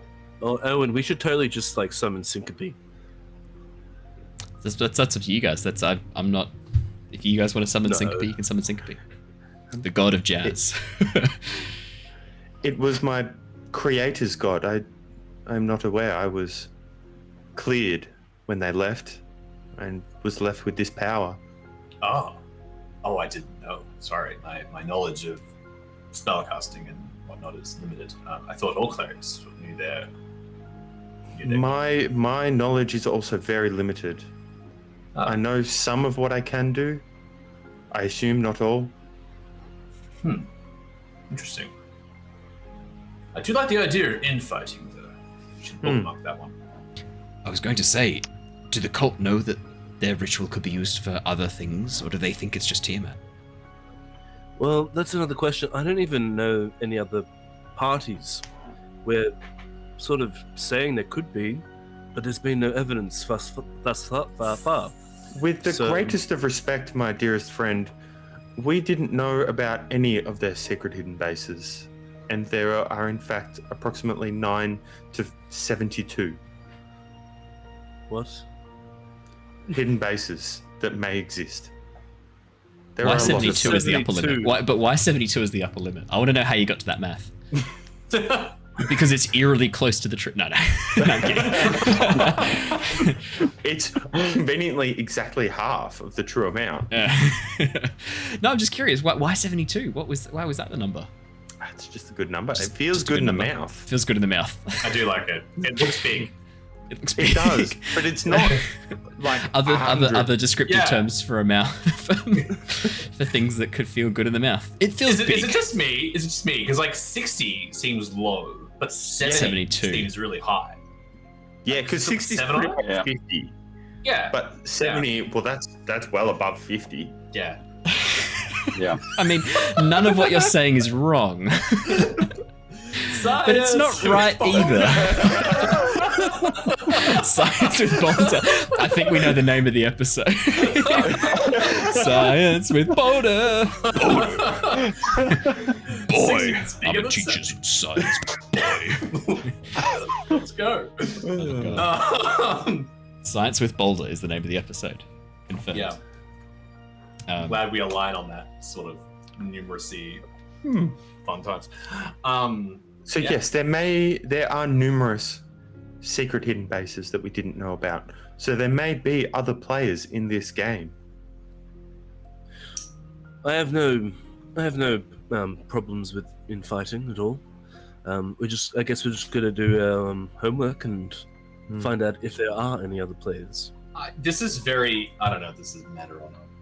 I guess I would be pretty deceptive in general as Yervith. I'm just looking at Alarian, and at the mention of any other players, I want to see if he gives anything away with that. Oh, would you like to make me an insight check? Yeah, okay. I'm just looking in general, like looking at the like following the conversation. I'm just sort of seeing like if I notice anything, because Yeah. you know, No, it's a very wise question. I'm curious to see. Admittedly, what when goes I on. was saying that, I wasn't even thinking about anything Yeah. else. Was it a perception? I'd say insight or perception. Insight. Your Oh, choice. that's cool. Yeah. I'll tell you which one. I'll tell you what you get for each one. Insight 28. Oh my god. Yeah. So, as Jin is speaking about interested parties, there's almost like a moment where he won't make eye contact with anyone when he says, "Well, we don't have any evidence of any interested parties. We don't know of any interested parties." He actually looks away. Whereas for the rest of the conversation, he's kind of making eye contact. And any kind of mention of secret hidden parties or we don't really know of any players, there's almost an uncomfortable. Could I awkwardness to Jin. quickly Yeah. paint this a little bit? Go. So for me, because doing this whole dialogue, I wasn't even thinking about No, I know you won't. Varys. I'm thinking it's more subconsciously So- this is happening. What I'm gonna say is, when I'm talking to KayCee, like I'm not even thinking about it. The moment I look at Yervith, and he's sort of giving me a knowing look, Yeah. I look at Yervith, and then I dart away because that's when I realize Yep. that I'm thinking about Varys. I'm gonna do it like I'm gonna paint it like that because when I was talking to KayCee, I wasn't even thinking anything No. about Varys. So it's only when I look at Yervith and I look at his face and he's like studying me a little bit that then I realize, oh shit, I actually do have Varys. That's why I turn away. I think that's the best way to paint it. Yeah. On top of that, Jin, as you sort of turn away guiltily, your shadow has an eye, that hollowed out eye once again, and the mouth moves and only you hear. Jin, don't be so obvious, my dear. We're trying to keep our little relationship a secret. Shh. Shit, son.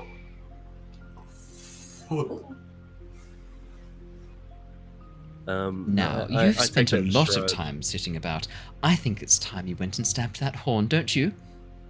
Chop chop. I am completely ignoring him Fantastic. because at the end of the day, my guy is an actor. I have the feet, An so actor. I'm just gonna. Thespian. I'm just going Yeah. to push that out of my mind. Yeah, absolutely. And your shadow very quickly returns to normal.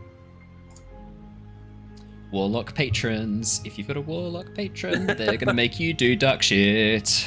That's right. That's right. You don't just get to be like, oh, I picked the great old one who never asks me any questions or makes me do shit. No, if you want Eldritch Blast, you're going to do some fucked up shit in my campaigns, baby.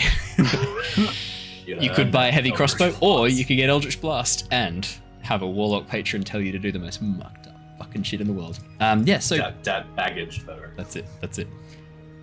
Yeah. So, I mean, KayCee, back to your point. Yes, we probably could try and use this as a way of sowing confusion. I'm wondering if us talking to them is the best way to do this, or perhaps if there was a more subtle way. Could we perhaps spread some rumors through the Harpers of another group looking to infiltrate the Order of the Dragon to try and bring back, I don't know, say Grumush, the Orcish deity? See if we can, or is there another group we think are up to some mischief? I don't know. Could be worth a try. I'm happy with that plan. Keep it a bit separate from us, because they kind of know about us at this point. I think that's been very clear that they know who we are and what we're up to. And I think coming from us, they're probably not going to believe it. But if we can keep it a bit more subtle and down low, I could do it. I mean, they don't know you, KayCee and Boldor. You've only just joined the guild, but maybe this could be something you guys do when you get back to Oxenfurt. Or maybe you should try and track down this secret base. I think we could do that for you. That suits us quite well. Yeah, I mean, that kind of suits your skills quite nicely. KayCee, you can locate the base, and Boldor, you can smash it. Boldor smash. I hit like the hatch of the ship.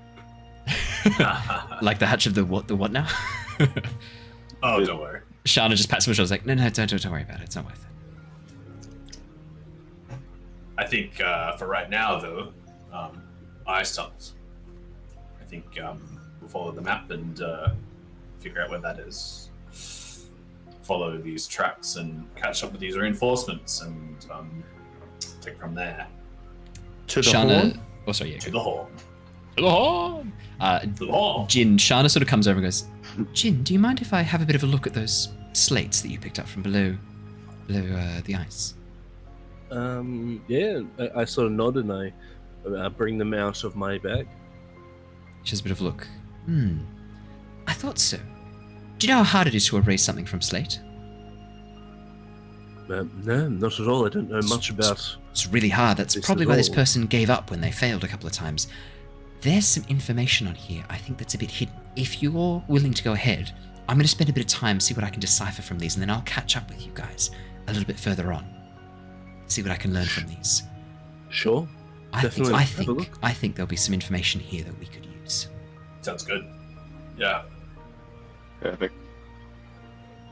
I can probably help you with that. I'm a cartographer as well, a navigator. Yes, Leosin, that sounds wonderful. Yes, if you could assist me with this, that would be great. And they head below deck. Oh, yeah, sorry, yeah. Oh, I was just going to say, if you find anything critical to our location or in terms of, I'll cast because sending. Yes, that'd be good. Yeah. Yes, Since can we'll do. be out there and we might see it or whatever. Yes, no, can do. I'll cast sending if it's critical. Excellent. And with that, the two head below deck. Cool. Leaving you on deck with only Gracia, the half-orc decksman, who, deck orc, who is currently, looks like she's trying to kind of like smash ice that begins to set around the ship every so often. She sort of moves down with a massive pole, begins cracking the ice. She looks over and goes, right, what you fuckers doing? You gonna help me with this, or are you gonna just stand around all day? Boldor takes that as a meeting signal to go smash things, grabs the axe and goes help smash things. KayCee would good. actually do the exact same. I was worried you guys might have something better to do, but no, that's good. Great. You can help me with this then. De-ice the ship. Fantastic. Ice tunnels. Anyone? Oh, ice tunnels. That actually does make more sense. Let's go do that. You know, the reason we're here. Fantastic. I mean... No, go, please. No, I'm just saying. Got 3 days, guys. I get easily distracted. At least. And with that, you begin heading down the gangplank onto the ice. Jin, you've got a rough sketch of the area. You know that the ice tunnels are due northeast of where you are now. There's a number of icebergs you'll have to cross over, but when you reach basically a series of two peaks of icebergs that have tipped and crashed into each other that forms a natural archway, down towards the left-hand side of that as you approach from the south, there is the opening to the ice tunnels that lead below. It's actually one of those icebergs that's tipped and cracked in. Cool. And you guys begin heading across the ice floes. The icebergs themselves are constantly shifting on the water, and there are breaks and cracks where the seawater is visible beneath with a very rough layer of snow. The ice isn't too slippery. It looks like snowfall from the night before has provided a bit of grip and tension for you to walk across, but every so often as you're moving, you hear the crack of ice, the groan of these large sections of ice as they tip and move in the water. There's sort of very tense moments every so often as you have to freeze and hold in place as the iceberg tips and then rocks back into position. And then you begin shuffling very awkwardly for the first little bit before you gain confidence and begin walking a bit more actively once again. After about 5-10 minutes of walking through the ice, you can see in the distance the large section of these two icebergs cracked over. The map very clearly aligned and led you to this direction. Having that map maybe it's a very straightforward movement across. My only question is, from each of you, can I please have a survival check to see how well you are navigating and dealing with this icy landscape? 15 from Yervith, 9 from Boldor. 9's not so great. Okay, although, yep. I was just going to say, my survival's not crash hot. I'm going to give myself Bardic Inspiration. Yeah. I'm sort of going to do that as I'm just going to get my... Yep. I'm going to sort of play a bit of a tune as we sort of go through the And ice. Not Bold super Rush. loud, but enough for us to sort of Just a sit little here. ditty to boost your spirits and warm your hearts. Yeah. Boulder, you would have advantage on this because you have grown up in It's 20 anyway. icy mountain ranges. So I would say that there is an argument for you to have advantage. Yep. Actually, I'm not even Mountain going to give balls. myself... So 15, Nice. 10, 20, 19. So Yeah. KayCee's the only one. KayCee, gonna the keep- cold, you're going to keep your Bardic Inspiration. I think you've got it for 10 minutes, right? Yeah. But I'll let you know when it's run out. Or Okay. if you can use it. Yeah, KayCee, you're the only one who's kind of struggling. The rest of you, despite the bitter cold, the mechanisms that Lockie have made you are keeping you warm and you are able to move as normal. KayCee, the cold is actually starting to affect your... the liquid that allows the liquid that sits inside your pistons and pneumatic tubes, the liquid that's involved in that, and it is becoming more viscous and much thicker as it cools down, which means that you're not as springy and you're having to sort of work a bit harder to keep yourself moving through the snow and ice. It is a bit Can more I help him with difficult. that? Can I cast Prestidigitation to clean that stuff up? Can you warm an area with Prestidigitation? Does it allow you to warm things, or is it just a sensory effect? I can chill, warm, or flavor up to 1 cubic foot of Warm, non-living absolutely. material for Then 1 you hour. can give KayCee advantage on that check. Then absolutely. Fuck yeah! Wow. So I would say that I'm behind KayCee then, and I'm starting to notice he's sort of having a bit of trouble. I imagine there'll be a bit of a conversation between us, and then I would help him with it. KayCee wouldn't hesitate to say, Yeah. I am slowing somewhat. Assistance required, possibly. Error. Boldor Error. turns and then like grabs by the arm and helps him along. Nice. Yeah, KayCee, you can have advantage. You can roll And I guess you're not living 20. You're fine. is your construct, so that makes sense. It would work. It actually helped. This presentation works for one non-living materials. And Yeah, well- I guess you're living, but like it's not like. But you can warm his yeah, armor, organic. which will then warm him. Like it's Yeah. There's a very easy way to work around that. That's you don't need to Totally. explain that to Oh, actually, that works out for normal Yeah. people then too. But- exactly. Yeah, So KayCee, as you begin to struggle for the very first time, sort of 5 minutes into the walk, Jin steps over and begins Come on, casting it's more than Prestidigitation. 5 minutes, let's be honest. It's 10 like minutes. 15. 10 minutes. Yeah. As Jin begins sort of casting Prestidigitation to warm your armor very slightly, it just makes the difference to allow you to maintain that level of maneuverability and functionality as you begin walking through the ice. As you begin sort of moving across and heading towards the top of the iceberg where you're currently on, I'm just going to move you on the map towards this location. As you reach the top half, you come across an area where the iceberg has actually fractured in two, and there's a large gap in the middle. On either side of this large gap, you can see a series of footprints and scuffles and markings in the snow, very clearly heading towards the water. Very clearly. Okay. The water being to the left of us. The water being towards the... I can even bring us across the map for this bit, because I think the map is an appropriate thing to have us here. I will go up to Yervith and be like, well, I'm going to defer to you. This is definitely your thing. Oh, This is yes. your bread and butter.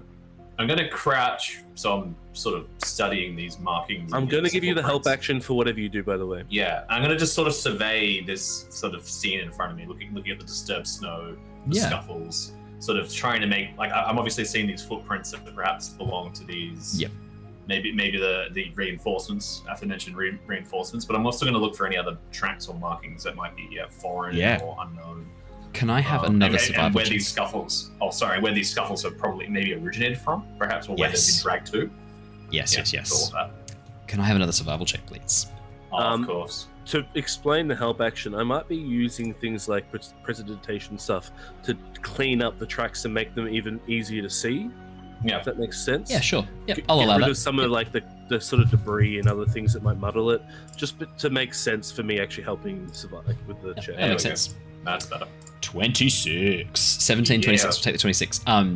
Yervith, immediately you can see that these tracks are not human. They're not boot prints. These are a humanoid creature walking on 2 feet, but the feet are strange. Oh, okay. They're elongated, webbed, and clawed. It looks like they have come from over towards the northeast, far off towards the side of the map where you guys are currently located, up towards the top right of the map. And then they have moved, and then it basically looks like they've dived into the water around this crack, all along this this front of the ice there. As you're having a bit of a look, Yervith, you actually see frozen in the ice in front of you is a young woman. Frozen in the ice, half submerged in the iceberg. She looks to be very young, long black hair, no markings or damage, just wearing very simple robes, definitely not cold weather gear. Furs and leathers, but not enough to keep her protected from the cold. Whoa. And she's frozen in the ice, almost like she's sleeping. But you don't get the sense she's sleeping. Yeah. The long sleep. The long sleep. The long sleep. I kind of like look at that and I sort of gesture to the rest of the party and I say, I don't like the looks of this. That's a bit peculiar though, isn't it? What business would she have out here? Indeed. Her attire. I imagine she's wearing clothes still. Yeah, so a mixture of furs and leathers and cloth, but not enough that would be appropriate for the cold. Does it look like attire from Drifthaven? I think that's what the town was called. Yeah, I would say that it's a little bit reminiscent of that, but it looks almost like probably Boldor is the one who kind of recognizes this attire the most. This is what a lot of the people in your village wear, Boldor. This is animal skins and furs. It looks like, not to use the word primitive, but it is less refined. It looks old. Let me say that. It looks like this is from a long time ago. This style of cloth, the cut. This looks like it's been here a while.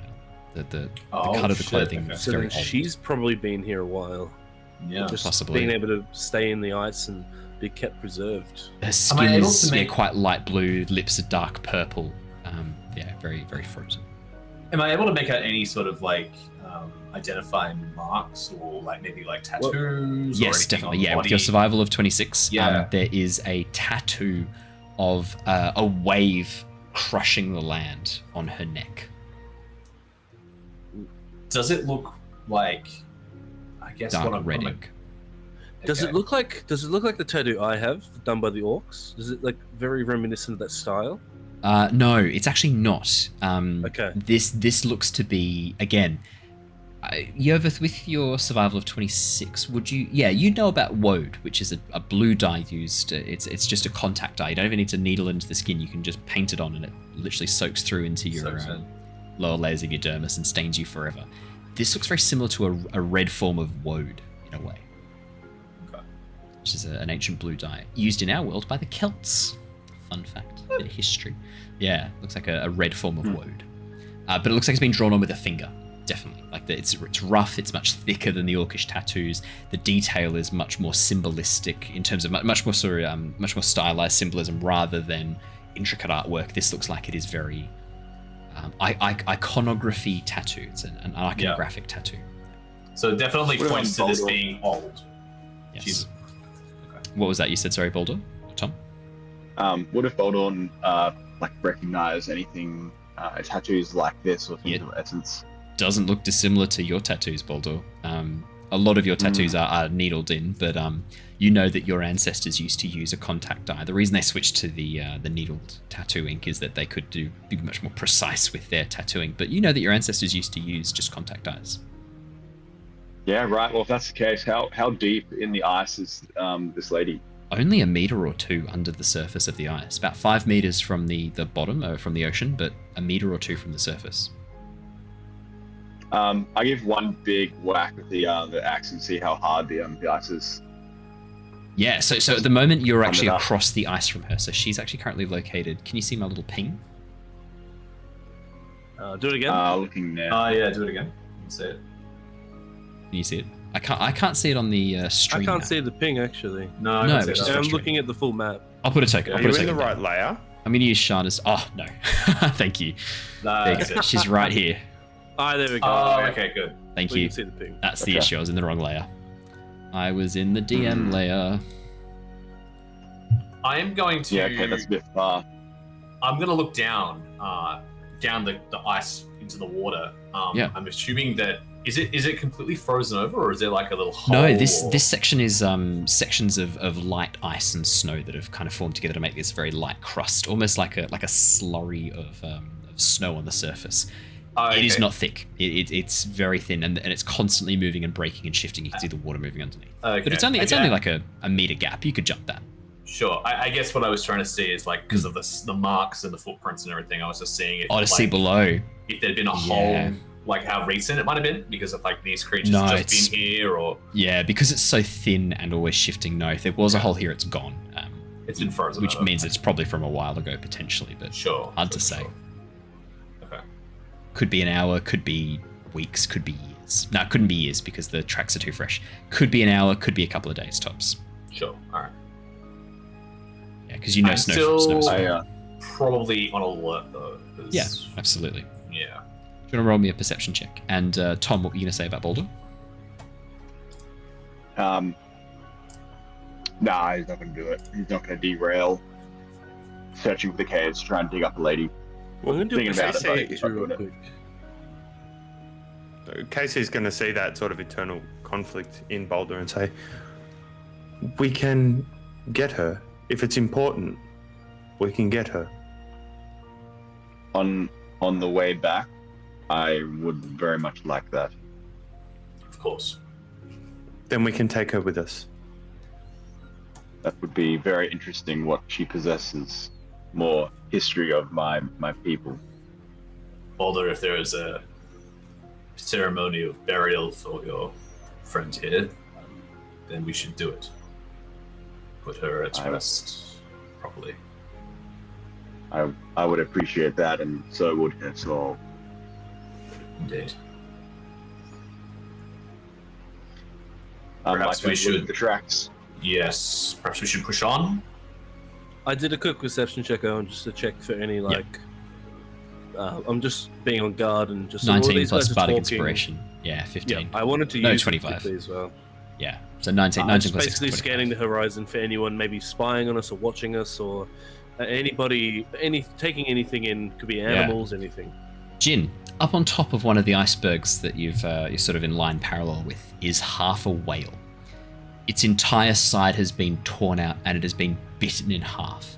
Giant tooth marks mark the side of its skin and blubber, and you can see where blood has dripped down the side of the iceberg and frozen. Whoa. Oh, wow. As they're talking, I'm just sort of gonna look at that. Just sort of, I'm just sort of gonna freeze and just be shocked by what I've just seen. I'll probably notice Elarian just frozen in his tracks, and I'm just gonna look at him and go, "What is it?" And then I'm gonna trace his eye line I'm just directly. Yeah. I just gotta look up, and I see what you're looking at, and I'm just like, oh, I sort of go to Yervith and I go, "What could even have done that and left it in such a place?" That's a good question. I sort of scan the horizon again. I'm scared big. down a little bit. Something big. That is very big. That whale itself is huge. Whatever did that? Oh, I sort of scan the horizon. I would need to get a better look, but can I tell from how far away I am how fresh this looks? Oh yeah. As Jin points it out and you begin sort of focusing, maybe 2 or 3 days tops. Oh, okay. It's not super fresh. Okay. Not from a day, or not from like a few it's- seconds ago. It's Oh recent no, but enough. like it could have been hours. It's definitely recent enough to give me pause. Oh yeah. I would probably. Yervith kind of looks at that a little bit and goes, I can't tell you much more from here. I need to get closer to give you a bit of a better breakdown of what it could have been. Not that my knowledge of the ice and the sea is as strong as it could be for others. This isn't my preferred terrain. This is just a thought that crossed into my head. There could be other things out here, obviously bigger. They could have done something like that, but we're not far away from the Horn. That could be a dragon's work. It's really, I don't know. This is just speculation. It's possible. It makes sense. A dragon probably would be able to pick up and carry a whale. Maybe. It's really hard to say what it could have done. It could have done that. Boulder, you know the ice and fairly well, I would assume. Do you know of anything in your tribe that you hunt that or that you're aware of that could do this? I'll consult like the myths and stories of my childhood and think of any large creatures in the cold ice. Anything come up? Yeah, do you want to make me a nature check? Cool. Certainly. I'm looking forward to this nature check. I reckon it's gonna be good. 10. It's not bad. 10. The negative the one, first thing you it's like think the of, middle. you're not really familiar with whales being eaten. Whales aren't something you counter in the mountains. So you're sort of your first thing is like, okay. Could it be a dire bear? Maybe. It seems a bit big for a dire bear to like take this thing out. Winter wolf? Again, maybe. Again, it seems a bit big. I mean, as they say dragon, you're like, yeah, dragon could do it. The other thing that springs to your mind is a rock, a giant bird, massive, that could potentially have done this as well. So a rock, for those of you who aren't aware, it's an eagle that I think its wingspan from memory is it's huge. Rocks are massive. Let me quickly pull open the stats on rocks. I can't remember how big they are, but they're huge. Yeah, they can just hold people in their claws. Yeah. Gargantuan monstrosity. So how big is gargantuan? Yeah, so That's huge. Cool. I only know that what a rock is because they were a unit in Age of Mythology. Yes. Yeah. They I stand remember 32 rocks to are 64 feet tall and can weigh anywhere between 16 and 125 tons. Oh, Wow. So rocks are big. Yeah, rocks are huge. I remember rocks from playing Heroes of Might and Magic. Yeah. The old games. Rocks are as big as ancient dragons, as elder dragons. Wow. Yeah. That is huge. Yeah, rocks are big. You've probably seen a rock in your lifetime, Boulder. There was one day where a shadow fell across the village, and as you all looked up, the sight of this giant bird lazily flapping overhead as it moved across to another mountain top probably triggered a number of religious moments for members of your tribe. But yeah, understandably. Yeah. Like, you know the great different dark times. Yeah. The different barbarian totems, when they say totem of the eagle or totem of the bear, they're not the eagle or bear. It's like totem of the rock, totem of the dire bear, dire wolf. Like it's all the large spiritual forms of these creatures, and the rock typifies the totem of the eagle. Those who are the totem of the eagle, to see a rock is to connect with your totem of the eagle very strongly. I feel like one flap of its wings and your village would have just been like, whoop. Yeah. That's crazy. We have, it could be the rock, a giant monstrosity bird. It could, if a whale did breach and it saw it in its sights, it could swoop down and have its day. Oh God. That if we encounter one out here, jeez, I don't think I've got enough arrows to take down a rock. No, we get in the water. That fucking freezing water. Yeah, we get out of here fast. If this is what we are, no rocks. if this is what we are contemplating is out here, should we follow this path and leave this space if it comes back? I mean, I could major image another rock in heat. get it all flustered. So my question is, To draw it in. I love it, To but draw it away. I've never A, seen a rock. what does a rock in heat look like? And B, Yeah. what does a rock in heat sound like? And C, what does a rock in I'm heat from smell Palin, man. like? I'm from Palin. Do I even know what a rock looks Nope. like? No. Your description of rock is a giant bird, which is what Giant Boldor described bird. it as. That was Boldor's description. You know, Yeah. big birds, bigger. Like a giant sparrow that's 20 feet tall. Yeah, when you think of a giant bird, you think of a giant pigeon because you're from the city. So I sort of just like gesture to the surroundings and I say, if there's a rock out here, it doesn't matter where we go, it's gonna spot us. it'll I probably just think pick the boat we'll up. know if it's coming. Oh yeah. So I mean, best way forward is straight ahead. So I think we continue on this little Yes. Adventure, find these ice We will. tunnels. We will deal with it as it comes. Perhaps we'll just keep an eye out though. There's definitely some creatures out here, that's for sure. Yeah, Perfect. keep on going. Alrighty. As you guys continue moving on, it's not too long before you reach the edge of the ice caves. The entrance itself is kind of hard to spot. It takes you one or two goes, but because you know where the map is, you only walk past it sort of once or twice before you then look over and see the hollow carving out of the ice, half hidden by snow, but tracks very clearly inside the cavern leading down. Looks like there are a series of drag marks and cart marks from where things have been dragged on sleds, markings where something has been carrying like paw prints from some large animal, some large beast of burden to help move the carts. And on top of that, many, many booted footprints leading down below. As you reach the edge of the ice caves, Jin, your pocket begins to heat up very rapidly Oh. Okay. and gets incredibly, almost painfully hot after a few seconds. Okay, I take out what is in the pocket. It's the amulet that Langdadrosa handed you. Ooh. See, I don't remember that happening. That's okay. It was so long I do. ago. I do. Luckily. Okay. I sort of go, what? And then I just sort of open up my pocket and just sort of, I'd probably like grab it as quick as I can and throw it on the ground. I might take some burn on my hand. I'm not sure. I look at Jin very quizzically, like, what is going on? And then I see the amulet, and I'm like, what? That was very hot. What's going on? That burnt me. You watch as lines of fire begin to burn and melt the ice, and it forms a series of runes and symbols in the shape of a circle, until all the runes in the circle begin glowing. And then, with Can I do an Arcana check? Of course you can. I'll say quickly to Yervith, wait, Yes. this is what Landadrosa gave me, this amulet. Well, that 8. could be...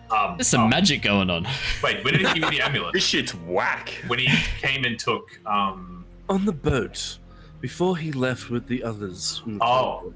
boat. Honestly, this has even went past my head. I don't remember. Why did he give it to you?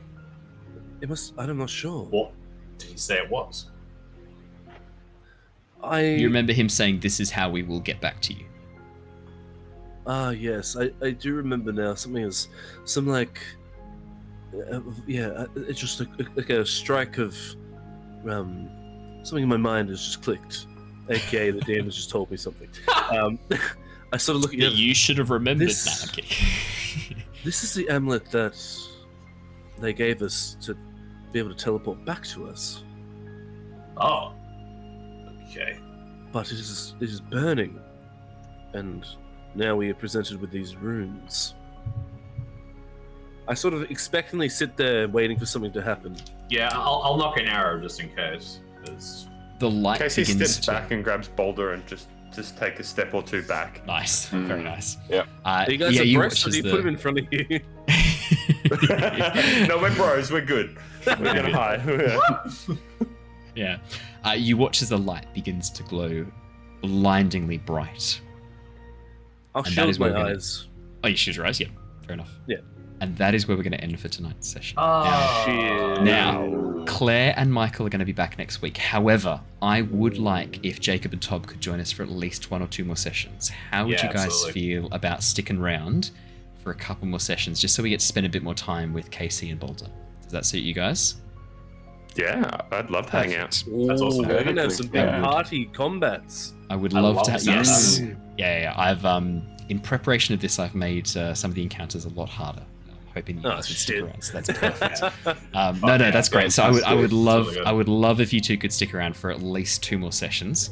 I think you guys could smash out the ice caves and Orthorator in that time, and that would be a really fun moment. And I think we've now got motivation for you guys to head back to Oxenford afterwards, which is to investigate the Yeah, for sure. potential secret bases. So that'll be good too. That's So I think a super juicy like side story action going on there. because that'll be good. Because 72. yeah, Yeah. 9 to 72, and that means as well as if there's ever anyone's sick as well or is away, and we've got a bit of advance notice, I'll let you guys know, and we can just bring your characters in for a session or 2 whenever anyone's away, if you guys are happy with that, so that we've got like you guys as regular guests if you're keen.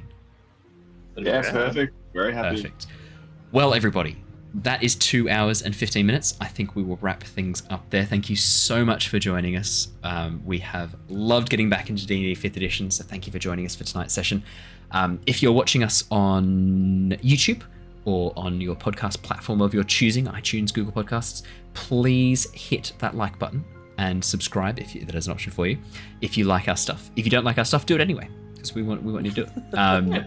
Thank you so much for joining us. If you have joined us live, thank you. We love having you guys here live. Remember that you can spend your channel points, which you accumulate by watching, to have certain fun things happen. For example, you can create NPCs. In fact, one of the NPCs that was with us for the past couple of sessions was created by one of our lovely viewers. The Batara, the half-orc who was with you, was actually a creation by one of the chat. So please feel free to come and join us live. We would love to have you. But from all of us here tonight, stay safe, stay well, and we will see you all again next time. Farewell, everybody. Goodbye. See you all. Thank you. Bye. Goodbye.